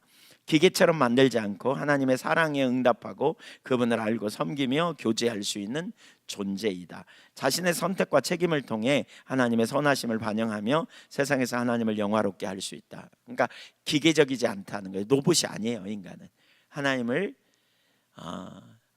그 의지를 가지고 선택하도록 하신 거죠. 근데 이제 인간이 타락하면서 이 자유의지가 좀 타락해서 문제가 가져왔죠. 선한 방향으로 자유의지가 작동하지 않고 악한 방향으로 작동하는 이런 문제가 열려져 버린 거죠. 그래서 많은 문제를 가져왔는데 이게 이제 문제죠. 하나님의 주권 아래서 의지를, 자유의지를 잘 사용할 수 있으면 좋은데 엉뚱한 데로 가버린. 그래서 세속주의 세계관에서 인간은 진화와 자연 과정의 우연으로 본다 그랬잖아요. 그래서 인간의 존엄성이라는 것은 내부에 있지 않고 외부에 있다 아까 그랬는데, 인간은 자신의 삶의 의미를 스스로 만든다고 생각해요. 그리고 행복을 추구하는 것으로 이해해요. 이게 이제 그 세속적 세계관에서의 인간이에요. 인간이에요. 그러니까 하나님이 창조한 게 아니죠. 예, 그냥 짐승이나 별 다를 바 없이 그냥 이렇게 만들면서 그냥 진화가 더 된 거예요. 인간은 그런 존재인 거죠. 두 번째, 타락. 이 땅의 근본적인 문제가 무엇인가? 창조주 하나님으로부터 분리. A번 타락의 본질 읽어봅니다. 끝까지 시작. 인간의 죄와 반역으로 하나님의 통치를 거부함으로 세계 질서에 영향을 미치는 근본적 사건이다. 예, 모든 사람이 죄를 범했으면 하나님의 영광에 이르지 못하더니, 이게 타락의 본질이에요. 자유의지를 잘못 사용해서 하나님을 배반했고 그 결과 하나님과 분리됨. 그러니까 스스로 자기 생활 방식의 결정권자가 되려고, 스스로 하나님처럼 되려고, 통치를 거부함. 타락의 의미가 뭐냐? 첫째, 시작. 하나님과 분리됨으로 결핍됨. 임재가 생명이지만 임재가 거침으로 결핍. 하나님의 임재가 생명인데 하나님과 분리됨으로 결핍에 빠짐, 이거죠. 둘째,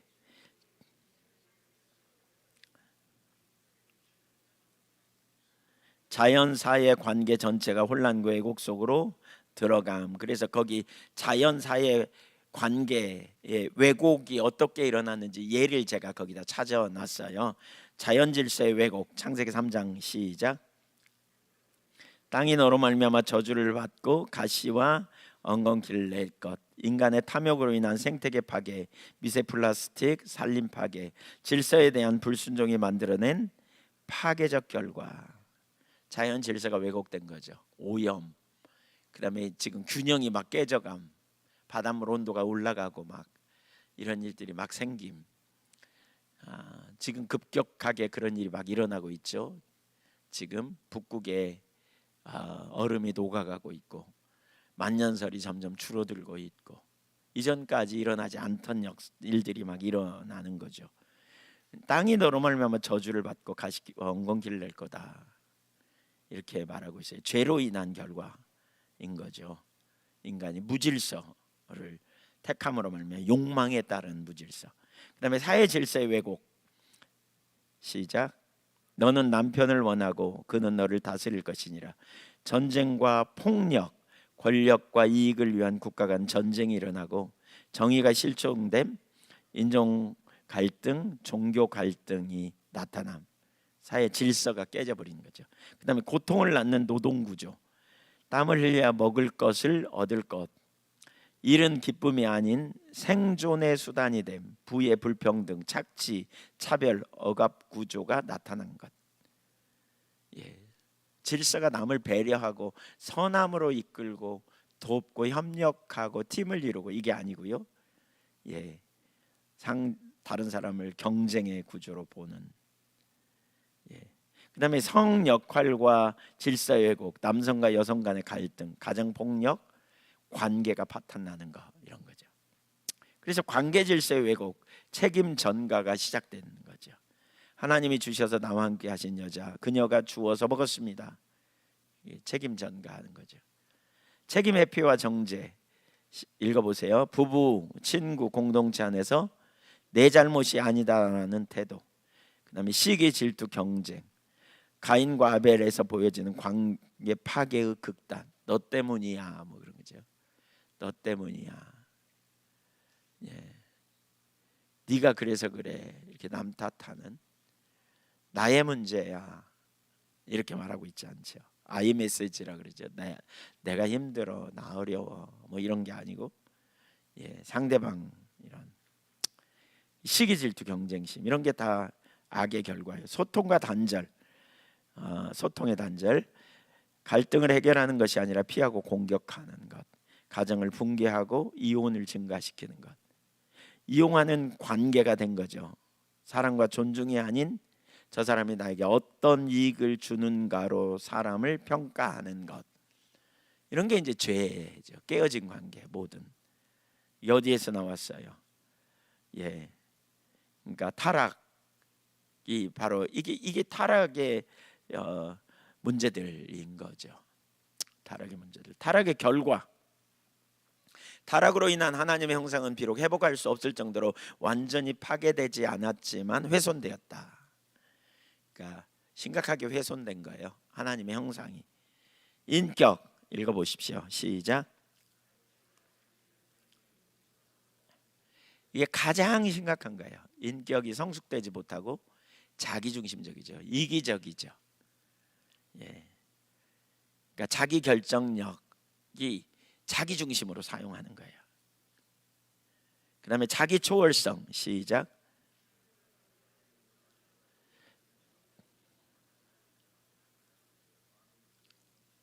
대표적으로는 하나님의 관점으로 보고 그 문제를 해석하는 능력, 이런 것들이 다 사라져 버린 거죠. 그래서 용서도 안 되죠. 예. 원망, 불평, 쓴뿌리가 해결이 안 돼요. 사실 관점의 전환이 일어나면 굉장합니다. 예, 굉장해요. 저 사람이 나에게 잘못했다, 죽어도 용서 못해, 뭐 이게 아니고 어떻게 해요? 하나님이 이 사건을 통해서 나를 가르치고 훈련시키려는 의도가 있지. 우리 젊은이들 잘 들으세요. 예, 진짜 우리 그 아이들 어렸을 때부터 이걸 진짜 잘 가르쳐야 되겠다 싶은 생각이 들어요. 하나는 하나님이 좀 옆으로 간 얘기예요. 하나님이 우리를 구원하시잖아요. 그런 다음에 하나님이 우리를 구원하시고 내버려둬요. 우리를 쓰시기 원해요. 그렇다면 그냥 써요, 훈련시켜요? 그럼 훈련시키려고 하나님 뭘 해요? 훈련 프로그램을 준비해요. 이거 꼭 기억해야 돼요. 로버트 클린턴이 하는 얘기도 사실 그거예요. 하나님의 훈련 프로그램을 갖고 계시다. 이스라엘 백성들이 애굽에서 나와서 가나안으로 가겠다고 하시지만 어디로 데리고 가요? 의도적으로 홍해 앞으로 데리고 가고 광야로 데리고 가요. 이게 있음을 기억해야 돼요. 여러분, 주님의 길을 저는 분명히 알았으면 좋겠어요. 저희가 미혹되어 내 길을 알지 못한다. 40년 동안, 히브리서 3장 4장에 얘기 나오죠. 40년 동안 나의 행사를 보았다, 기적을 보았다. 근데 저들이 마음이 미혹되어 내 길, 하나님의 길, 하나님의 의도, 지금 하나님이 그들을 왜 광야로 데리고 갔는지, 그들에게 왜 문제를 주시는지, 그리고 문제 속에서 건지심이 이유가 뭔지 이 의도를 그들이 몰랐어요. 길을 몰랐어요. 하나님의 길을. 그러니까 길을 모르니까 무슨 일이 있어요? 못 배워. 배워야 되는데 뭘 배워요? 뭘 배워요? 자기들을 그 환경으로 인도하신 하나님이 어려운 환경으로 왜 데리고 갔는지, 그리고 그 환경 속에서 구원해 내시는 하나님을 체험했으면 그 다음에 하나님이 또 건져내실 거야 라는 믿음으로 나아가고 또 믿음으로 나아가고 이렇게 자라가야 되거든요. 이렇게 계속. 근데 그게 거기까지 못 가버려. 안 자라버려요. 그러니까 망가져요. 그러니까 우리가 예측해야 돼. 예측. 제가 어젯밤에 제 아내랑도 그런 얘기를 같이 나눴거든요. 진짜 이 부분을 어렸을 때부터 훈련 알게 해줘야 되겠다. 진짜 깨닫게 해줘야 되겠다. 하나님은 우리를 빚으세요. 예외 없이 빚으세요. 그래서 하나님이 때로는 어떤 프로그램이 있어요. 그 프로그램은 좋은 프로그램이에요. 너를 낮추시고 줄이게 하시고, 너를 낮추시고 시험하사. 계속 그런 말이 있잖아요. 하나님으로 사람들로 내 머리를 짓밟고 가게 하셨다. 누가요? 그 인간이? 아니요. 누구요? 하나님이. 왜 짓밟고 가게 하세요? 이게 뭐라고요? 훈련 프로그램이라니까요. 테스트하는 거라니까요. 정답 써야 돼요. 감정대로 써야 돼요. 정답 써야 돼요. 그러니까 이걸 어렸을 때부터 훈련하는 거죠. 그래서 뭐예요? 하나님의 은혜를 주신 것들을 기억하면서 은혜를 어제도 나눴지만 표적으로 해석할 수 있어야 돼요. 은혜를 표적으로 해석하는 법을 가르치고, 그래서 진짜 하나님이 능력의 하나님이구나, 이걸 하나하나 일기처럼 정리해 가면서 이렇게 하나님이 어떤 분인가를 알 수 있도록 이렇게 가야 될 것 같아요. 이런 훈련이 필요해요. 이거 해야 될 것 같아요. 이제 학교에서 하려고 이제 이런 거 이제 이번 영성 캠프는, 그래서 돌아온 영성 캠프는 믿음에 의한 삶이다. 이렇게 그 부분을 좀 집중적으로 다뤄야 되겠다, 지금 그런 생각을 했습니다. 이번에 실제로 그런 훈련을 해야 돼요.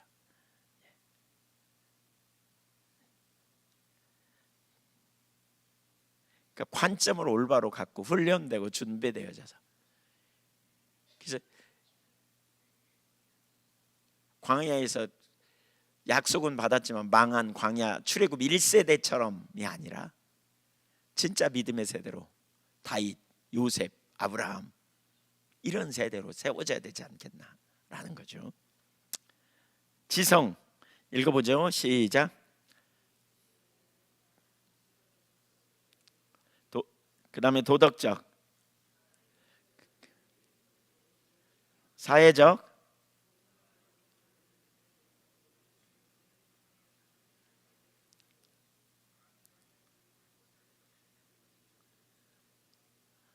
개인 내면의 혼란, 자기 자신과의 소외, 눈이 밝아 자기들이 벗은 줄 알고 숨었다 그랬죠.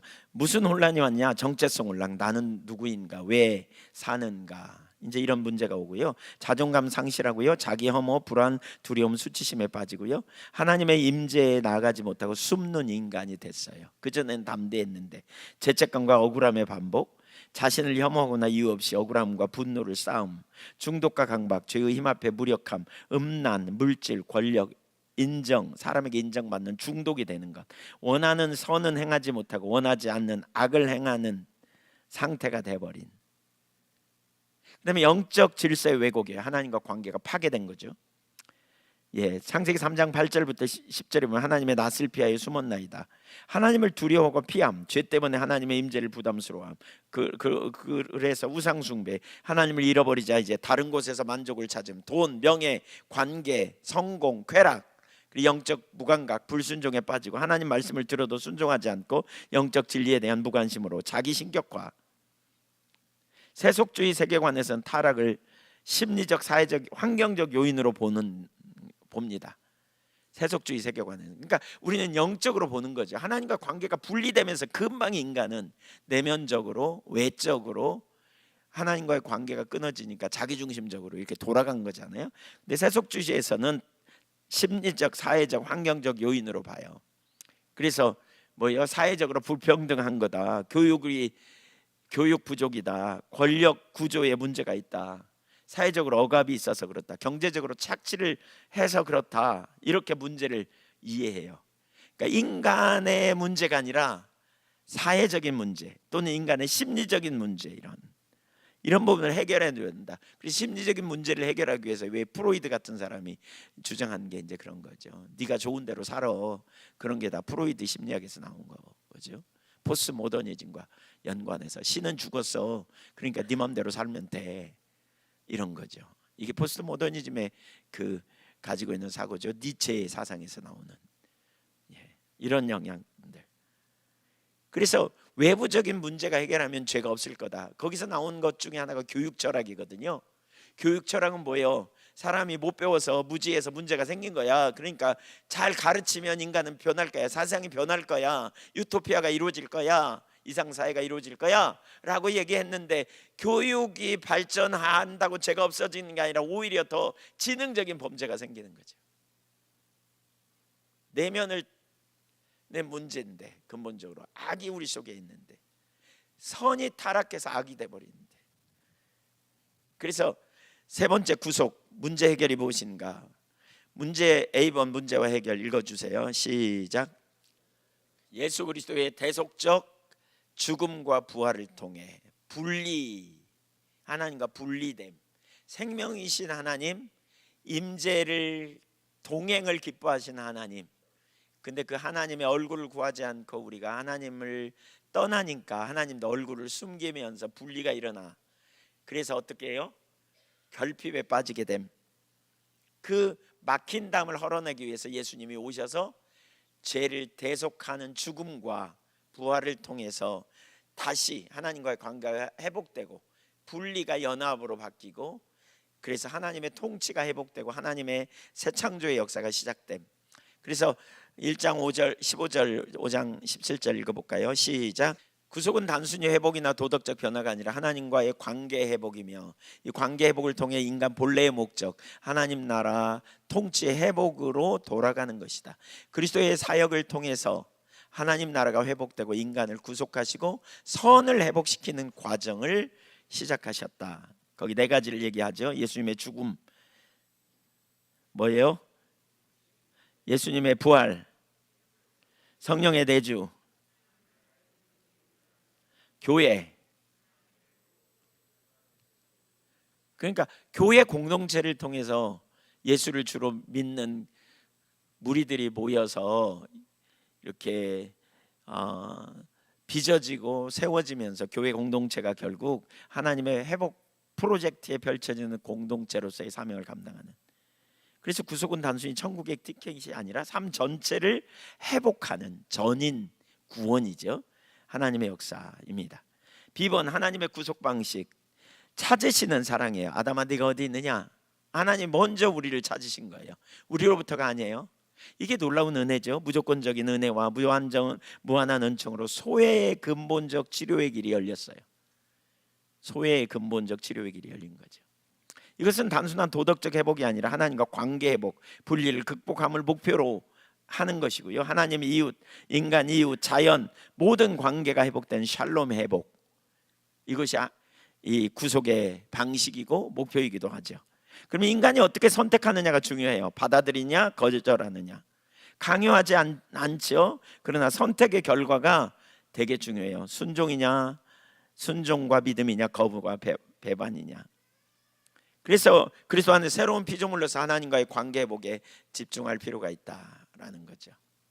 자, 여기 하나 우리 좀 보죠. 그러니까 인간을 창조하셨어요. 거부함으로 타락했죠. 반역함으로. 그러자 구속을 이루기 위해서 주님이 역사하셨어요. 예수 그리스도의 십자가와 대속의 죽음을 통해 구원을 얻었어요. 자, 그리고 이제 2000년 전에 그 일이 일어났고, 그 일이 성취되는 과정에 뭐가 있었어요? 많은 사람들이 복음을 증거하는 사명을 감당했어요. 그렇죠? 예, 복음이 증거돼야 돼요. 증거되지 않으면 안 돼요. 그렇죠? 그럼 누가 해요?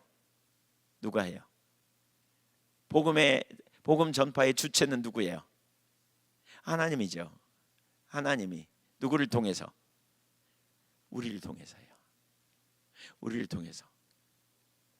그러니까 하나님은 일해 가신다. 이건 이제 뒤에 좀 나오지만 시간이 없어서 제가 먼저 잠깐 설명하면, 하나님이 일해 가세요. 이게 역사를 목적을 가지고 일해 가시는 그러니까 목적론적 일이에요. 하나님이 역사의 주관자고 하나님이 역사를 통해서 일해 가세요.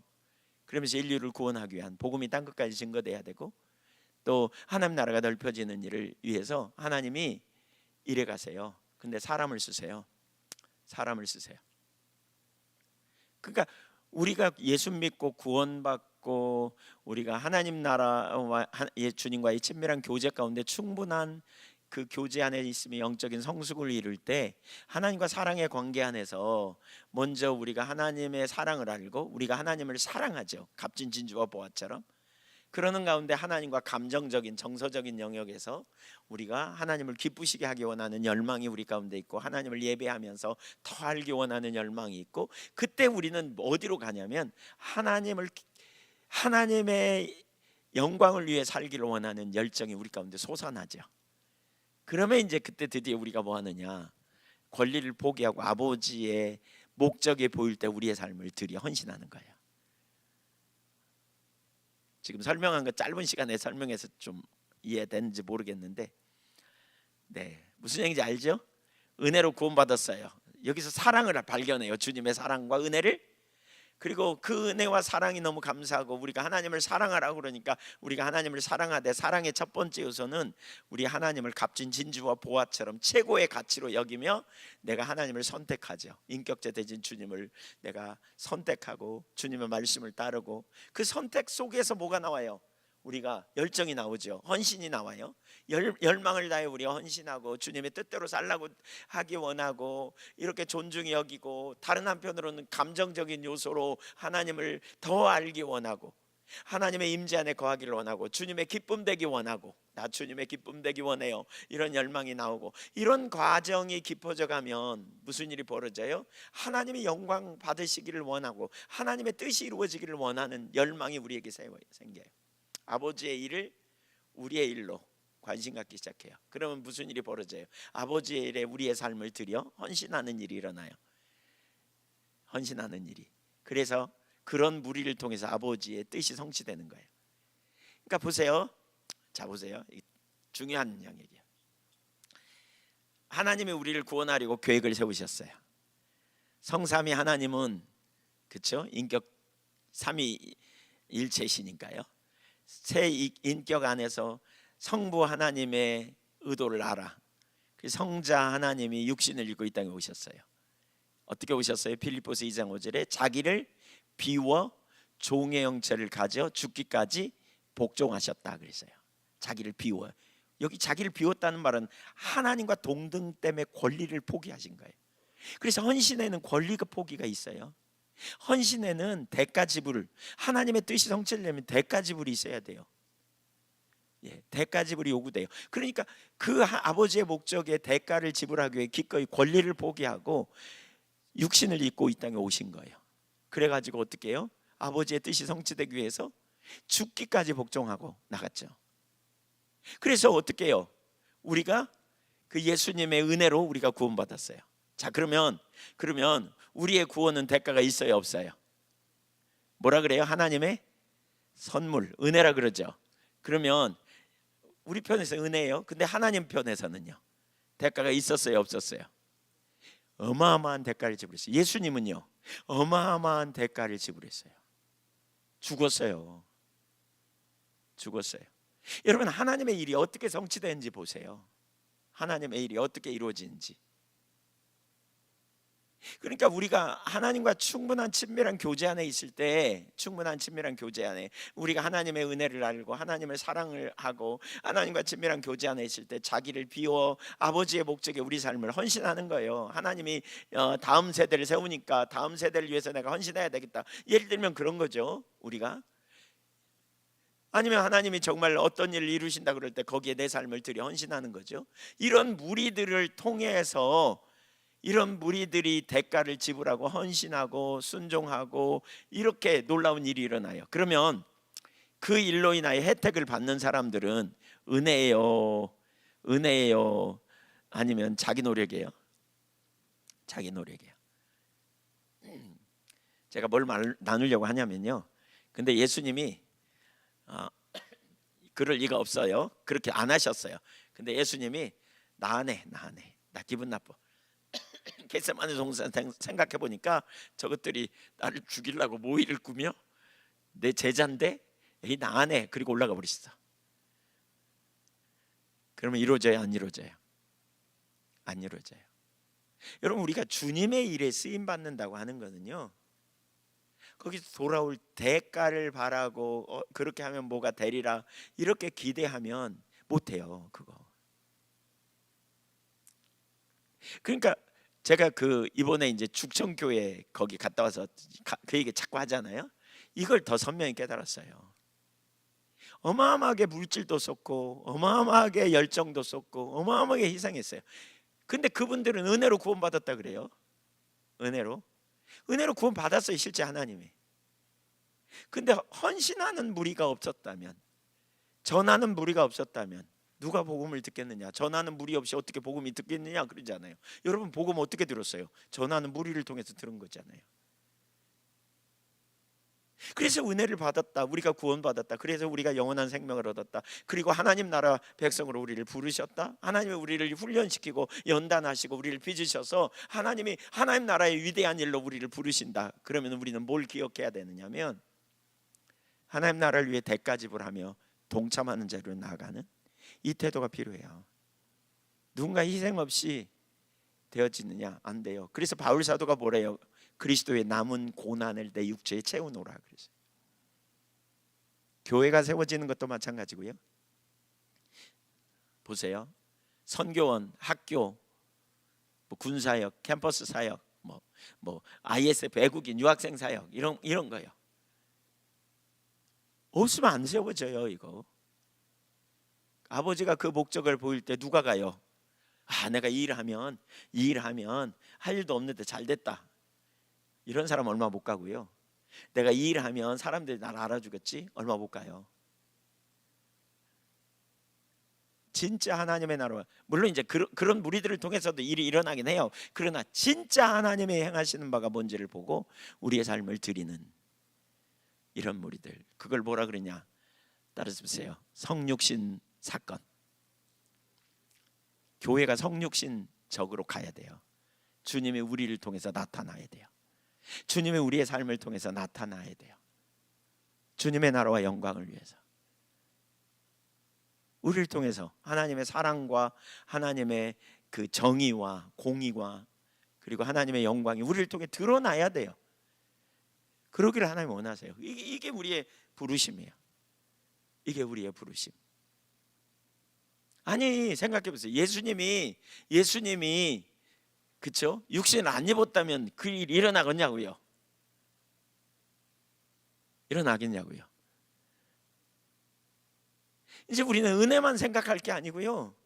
이 은혜가 어떻게 이루어졌는가? 이 은혜가 어떻게 우리에게 왔는가? 그 은혜로 누군가의 어마어마한 예수님의 십자가 사건만이 아닙니다. 복음을 전하기 위해 여러분을 위해 진짜 눈물로 기도하고 피땀 흘리고 물질 쏟고 목숨까지 포기하고 선교사로 와가지고 복음이 증거되고 여러분이 여기까지 오기까지 교회가 세워지고 또 우리 되기까지 여기까지 수많은 사람의 헌신과 희생을 통해서 우리가 여기 있었다면, 그리고 우리가 은혜 받았다면, 우리가 진짜 하나님의 놀라운 큰 은혜를 경험한 사람이라면, 아이고 다행이다, 나는 헌신 안 해서. 이러면 안 돼요. 제가 지금 어거지로 헌신해야 된다 그 말을 하는 게 아니고요. 이걸 기억해야 돼요. 우리는 은혜로 구원받았지만 누군가는 어마어마한 대가를 지불했다. 그렇다면 하나님 나라가 이루어지기를 원합니까? 진짜 하나님의 뜻이 이루어지기를 원합니까?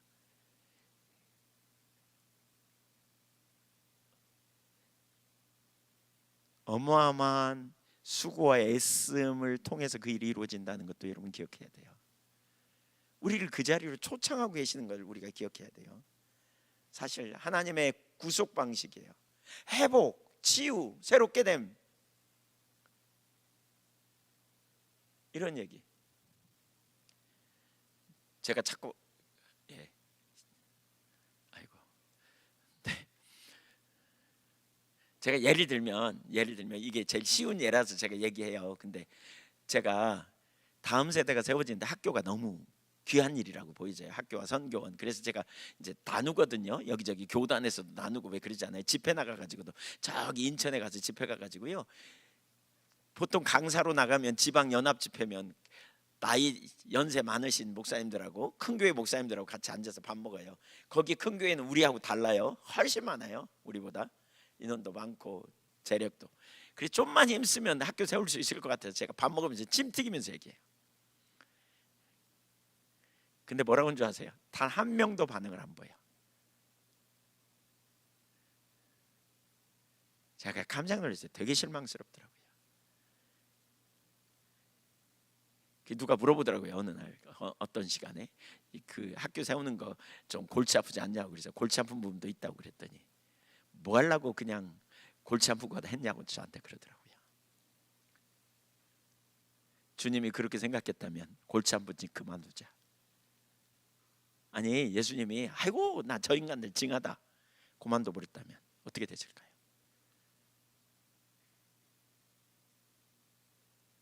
여러분 우리 이거 기억하셔야 돼요. 지금 우리 여기 되어지는 모든 한 가지 일, 모든 일들 진짜 우리 안에 정말 하나님의 은혜고 하나님이 행하시며 하나님이 일해가시는 것이었다면 여기에 대한 대가 지불하려는 중심의 태도가 있지 않으면 이거 안 세워집니다. 저는 선교원도 그렇고 학교도 그렇고 우리 뭐 군사역이나 ISF 사역이나 이거 우리 뭐 저기다 밖에다 국기 잔뜩 걸었지만 이거 얼마 못 갑니다.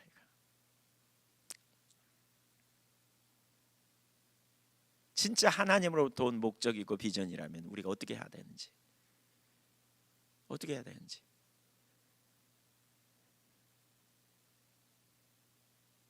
개인적으로 그런 얘기를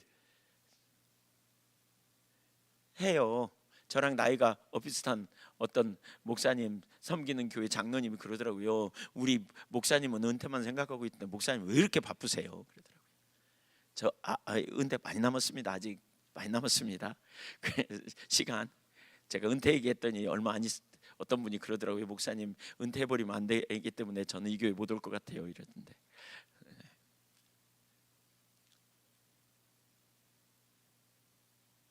그냥 인제보. 여러분 보세요. 여러분 우리 주님 나라 갈 때까지 전 주님 나라 갈 때까지 뭐 어쨌든 어떻게 될지 모르지만 주님의 일에 적극 동참하고 서야 된다고 생각해요.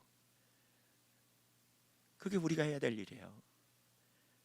영원한 안식이 우리에게 있어요. 이 땅에서 우리는 진짜 하나님 우리가 헌신해서 우리를 쓰시는 게 굉장한 특권이고요. 우리가 헌신해서 주님의 일이 일어나고 다음 세대가 세워지고 연세 드신 어르신들이 하나님 나라 제가 요양원도 그 정말 중요한 사역이잖아요.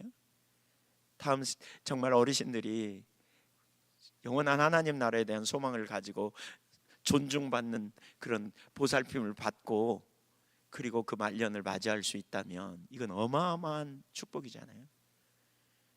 그거 하나님의 마음이죠. 하나님이 그렇게 하기 원하실까요? 당연하죠. 근데 누가 해요?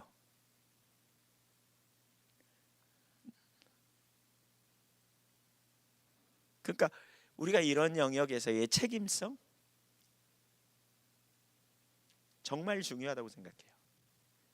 우리 선교원이나 학교 예를 들면 제가 볼 때 교회에서 하는 사역들은 같이 안 가면 어렵더라고요. 이게 어려워요. 선교원도 그렇고 학교도 그렇고요. 이제 우리 요양원 지금 아직 그렇게 더 잘 못하고 있지만 교회와 그러니까 예를 들면 학교면 교회와 부모님들과 선생님 학교가 같이 가야 돼요. 같이 안 가면 어그러져요. 안 되게 돼 있어요. 어마어마한 함께 희생을 하고 헌신을 하고 이게 이루어져야 되거든요. 같이 가는 거죠. 짐을 같이 진. 그 뭘 해야 될지 마음을 못 두고 다음 세대를 세워가는데 우리가 왜 일을 해요? 다음 세대가 진짜 잘 세워지고 저들이 정말 하나님 나라 일꾼으로 세워가기 위해서 그 일을 하는 거잖아요. 예. 그냥 뭐 우리 자식 잘 되기 위해서 개인적으로, 그래서 내 아들만 잘 되면 돼, 이런 의식이라면, 그런 의식으로 뭉쳐있다면 우리 진짜 한쪽은 죽어날 거요. 짐을 같이 지는 심령이 돼야 되는 거죠. 보세요, 주님의 일은 그냥 안 이루어져요. 누군가의 옥합을 깨트리는 일도 있고요, 누군가의 헌신이 있어야 되고요, 그 일을 통해서 하나님의 일이 이루어져요. 그 일을 통해서 아버지가 일하신 나도 일한다, 예수님이 그러셨잖아요. 그 일이 그냥 이루어지는 게 아니죠. 우리가 어떤 태도와 중심의 자세를 가져야 되는지, 그게 하나님 나라의 그 구속을 이루는 그 일에 우리가 어떻게 동참하는지, 영혼도 구원을 위해서 우리가 나누기도 하고, 진짜 아버지의 뜻이 있는 곳에 우리의 삶을 드리기도 하고, 정말 기도하면서 하나님 인도하시면 우리가 순종하고 더불어 해나가는, 더불어 이루어가는,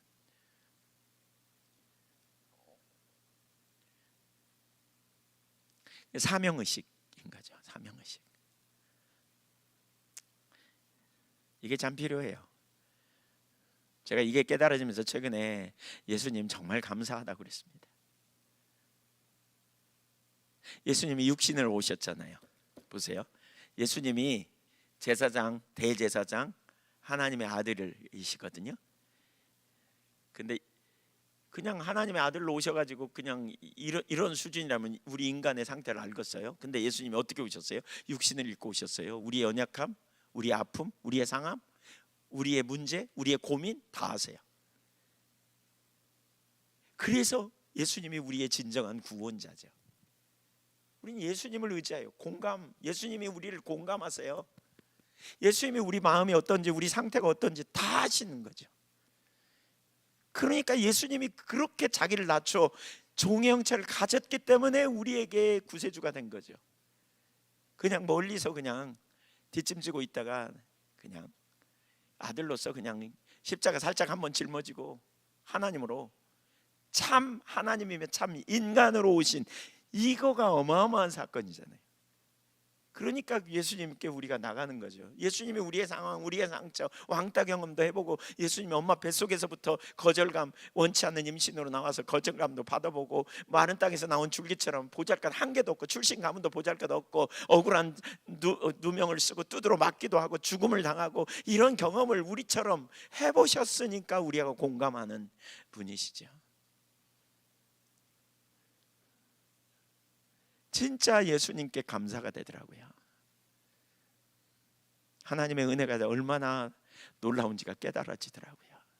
진짜 하나님의 은혜가 놀랍잖아요. 하나님 저와 여러분에게 그런 마음을 주셔서 우리의 헌신을 통해서 하나님 나라가 넓혀지고, 우리의 헌신을 통해서 다음 세대가 잘 자라나고, 쉽지 않은 일이지만 정말 그렇게 함을 통해서 정말 다음 세대가 올곧게 세워지고 이들이 자라서 우리가 하지 못한 크고 놀라운 일들을 이룰 수 있다면 얼마나 어마어마한 일이 아닌가. 외국인 유학생들이 여기 와가지고 예수님 만나고 변화되고, 정말 그들이 주님 만나서 삶에 놀라운 회복이 일어난다면 얼마나 놀라울까. 정말 하나님의 따뜻한 사랑을 발견하고 회복되고 치유되고 새로워지고 온전케 되고, 우리의 다음 세대가 주일학교에서, 어린아이에서부터 군대에서 다양한 방편으로 우리가 그렇게 나갈 때 하나님이 행하시는 일들,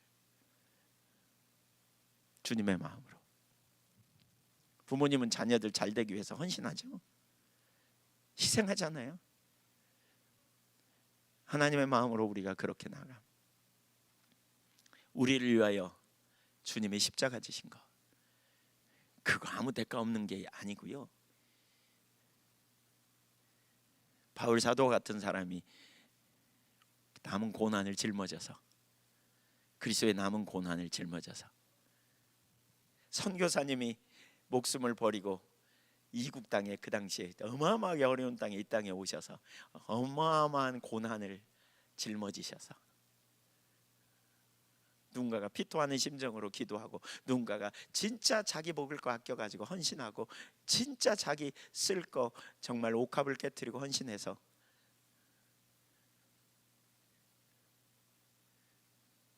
복음이 증거되고 하나님 나라가 넓혀지고 뜻이 이루어지는 일이 성취된 거죠. 진짜 우리가 그러한 자리에 서야 돼요. 우리가 정말 그런 놀라운 은혜, 사실 그 은혜를 발견하면 좋겠어요. 먼저 그만한 은혜를 좀 깨달으면 좋겠어요. 주님 감사하죠? 진짜 감사하잖아요. 주님의 은혜가. 야, 주님 안 오셨으면 어떻게 할 뻔했어. 아유, 나 수틀려서 그만둘래. 나 기도하다가 열받아도 못하겠네. 그리고 그냥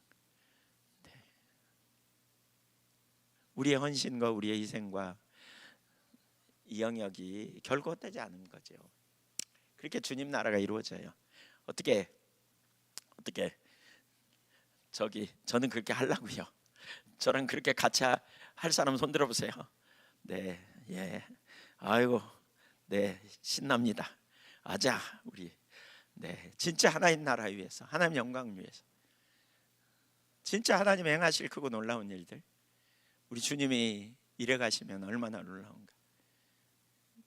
저는 그리스도의 남은 고난을 육체에 채운다는 말이 뭔지 잘 몰랐어요. 솔직히 말하면. 근데 이게 깨달아지니까 그 의미가 이해되더라고요. 아버지의 일이 이루어지기 위해 그리스도의 고난을 내 육체에 채우노라. 남은 고난, 아버지의 뜻이 온전히 성취되기 위해서 우리가 그렇게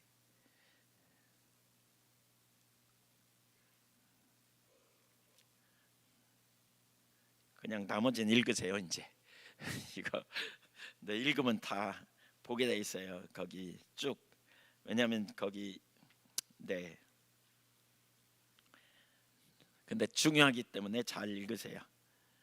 예, 역사를 어떻게 볼 것인가, 이 부분도 참 되게 중요해요. 그러니까 조금만 볼까요? 역사의 본질, 목적론적 역사. 역사는 단순히 시간의 흐름이나 사건들의 연속이 아니다. 역사는 특정한 목적을 향해 나아가는 과정이다. 하나님의 모든 사건 속에서 목적과 계획을 가지고 일하시기 때문이다. 이것을 목적론적 관점이라고 한다. 성경의 역사는 창조, 타락, 구속, 새하늘과 새 땅. 그러니까 뭐죠? 시작이 됐는데 문제가 있어가지고 그 해결 해서 결국 완성된다. 이게 성경의 역사예요. 선형적인 역사죠. 그러니까 선적인 역사예요. 역사는. 그러므로 역사는 우연이나 무질서가 아니라 하나님이 주관하시고 인도하시는 의미 있는 흐름이다. 하나님은 큰 사건뿐 아니라 일상과 개인의 삶, 국가와 문명, 인간의 실패와 성공 속에서 궁극적 선과 구원을 향한 계획을 이루어 가신다. 읽어볼까요? 요셉 이야기. 우리 청년들 큰 소리로 같이 시작. 뭐야 이거 뭐야? 다 같이 읽으시죠. 시작.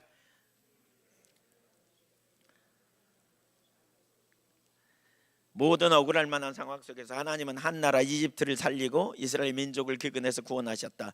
창세기 50장 20절. 당신들은 나를 헤아려 했으나 하나님은 그것을 선으로 바꾸사 한 개인의 고난이 하나님의 큰 역사, 구원의 역사를 이루는 도구가 된 것. 여러분 보십시오. 우연이 아니라니까요. 우리에게 일어나는 일들을 어떻게 잘 대처하느냐를 통해서 역사가 바뀔 수도 있어요. 역사가. 우리 청년들 잘 들으세요. 여러분에게 일어나는 일들, 상황, 환경, 인간적 계산으로 가지 말고 우직하게, 어린아이처럼 우직하게 하나님 뜻을 따라 가세요. 피하려고 도망가려고 하지 말고 우직하게 주님 앞에 믿음으로 반응하고, 그러면 여러분 통해 세계가 바뀔 수도 있어요. 진짜 하나님이 여러분을 그 자리에 두셨다면 거기서 어영부영 도망가려고 하지 말고 그 상황에서 배울 걸 배우고 그 상황에서 정말 돌파를 해내는 거예요. 하나님 훈련시키는 것. 초대교회 박해가 왔으니 얼마나 힘들어요. 근데 무슨 일이 벌어졌어요? 그 결과 어마어마한 복음의 확장으로 연결돼요. 우리가 역사의식을 가져야 돼요. 하나님이 지금 이 상황을 통해 뭘 하고 계시다, 이 의식을 자꾸 가져야 돼요. 이 의식을 지금 뭘 하고 계시지? 하나님이 이 사건을 통해 뭘 하려고 하시지? 그러면서 내가 하려고 하는 영역을 찾아야 돼요. 박해는 악한 사건이지만 그로 인해 성도들이 흩어지고 유대 사마리아와 이방 세계로 복음이 확산되는, 그래서 하나님은 고난 속에서도 주님의 일을 이루시는 것을 볼 수 있어요. 바울과 실라가 감옥에 갇혔죠. 그것을 기회로 빌립보 교회가 세워졌습니다.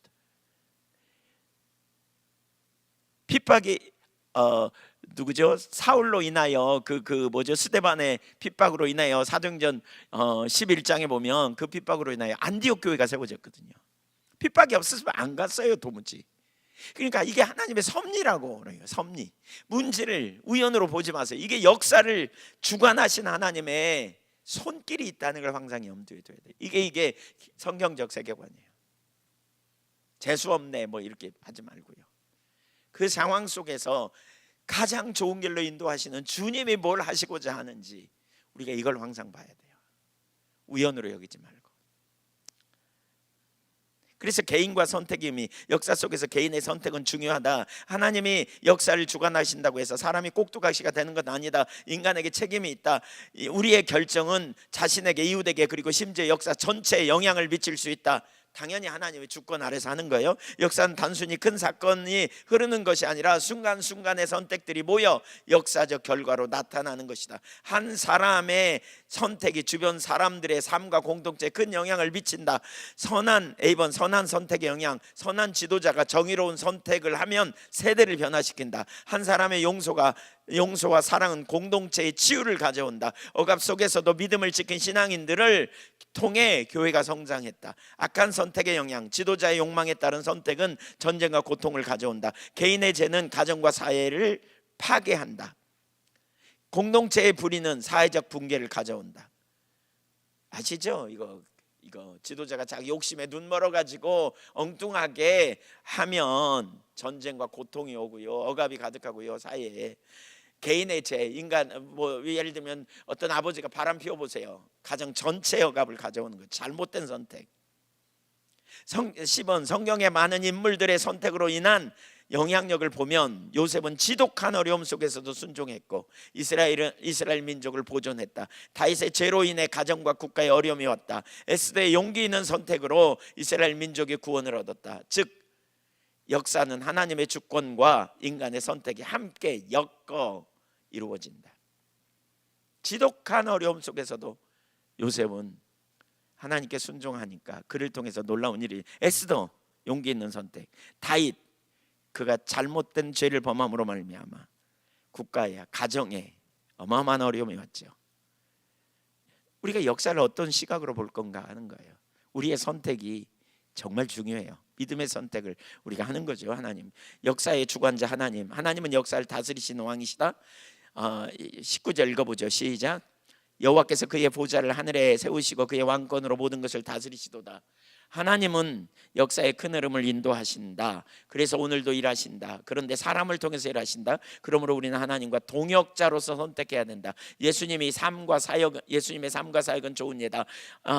하나님은 인류를 구원할 계획을 가지고 계셨을 때 예수님은 아버지 하나님의 뜻과 목적을 자신의 일로 여기고 권리를 포기하고 순종하셨다. 그 결과로 인간 구원의 역사가 이루어졌다. 이것이 의미하는 바, 하나님은 역사를 주관하시고 목적을 가지고 인도하시지만 우리는 하나님의 동역자로서 선택할 책임을 가지고 있다. 하나님의 나라가 이루어지는데 하나님이 주관하시는 그 일에 하나님의 목적을 볼 때 우리는 그 일에 적극 순종해서 나가는 거예요. 적극 순종해서 하나님의 위대하신 일이 성취되도록. 여러분, 하나님께 쓰임 받으면서 희생하고 대가를 지불하는 사람은 성경에 봐도 그렇고 그것을 고통으로 여겨요, 특권으로 여겨요? 특권으로 여겼어요. 특권으로.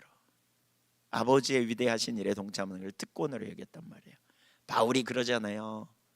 이런 나를 귀하게 여겨주셨다고, 쓰셨다고, 이런 나를 사용하셨다고 특권으로 여긴단 말이에요. 사실 우리가 주님께 쓰임받는 건 위대한 특권입니다. 하나님 앞에 역사의 한 작은 영역에서의 영향력일지 모르지만 그것이 어마어마한 사건일 수 있다는 거예요. 우리가 하는 일이 역사와 관련이 있어요. 이런 의식으로 살아야 돼요. 순간순간 우리가 내리는 선택이 하나님 나라를 위한 역사, 하나님과 동행하는 선택, 선한 역사, 구속과 회복에 참여하는 거라면 자기중심적 선택은 혼란과 소외의 목적에서 벗어난 결과예요. 역사는 하나님이 주관하시고 목적을 가지고 움직이지만 우리의 선택이 그 목적과 연결될 때 역사적 의미를 갖는 겁니다.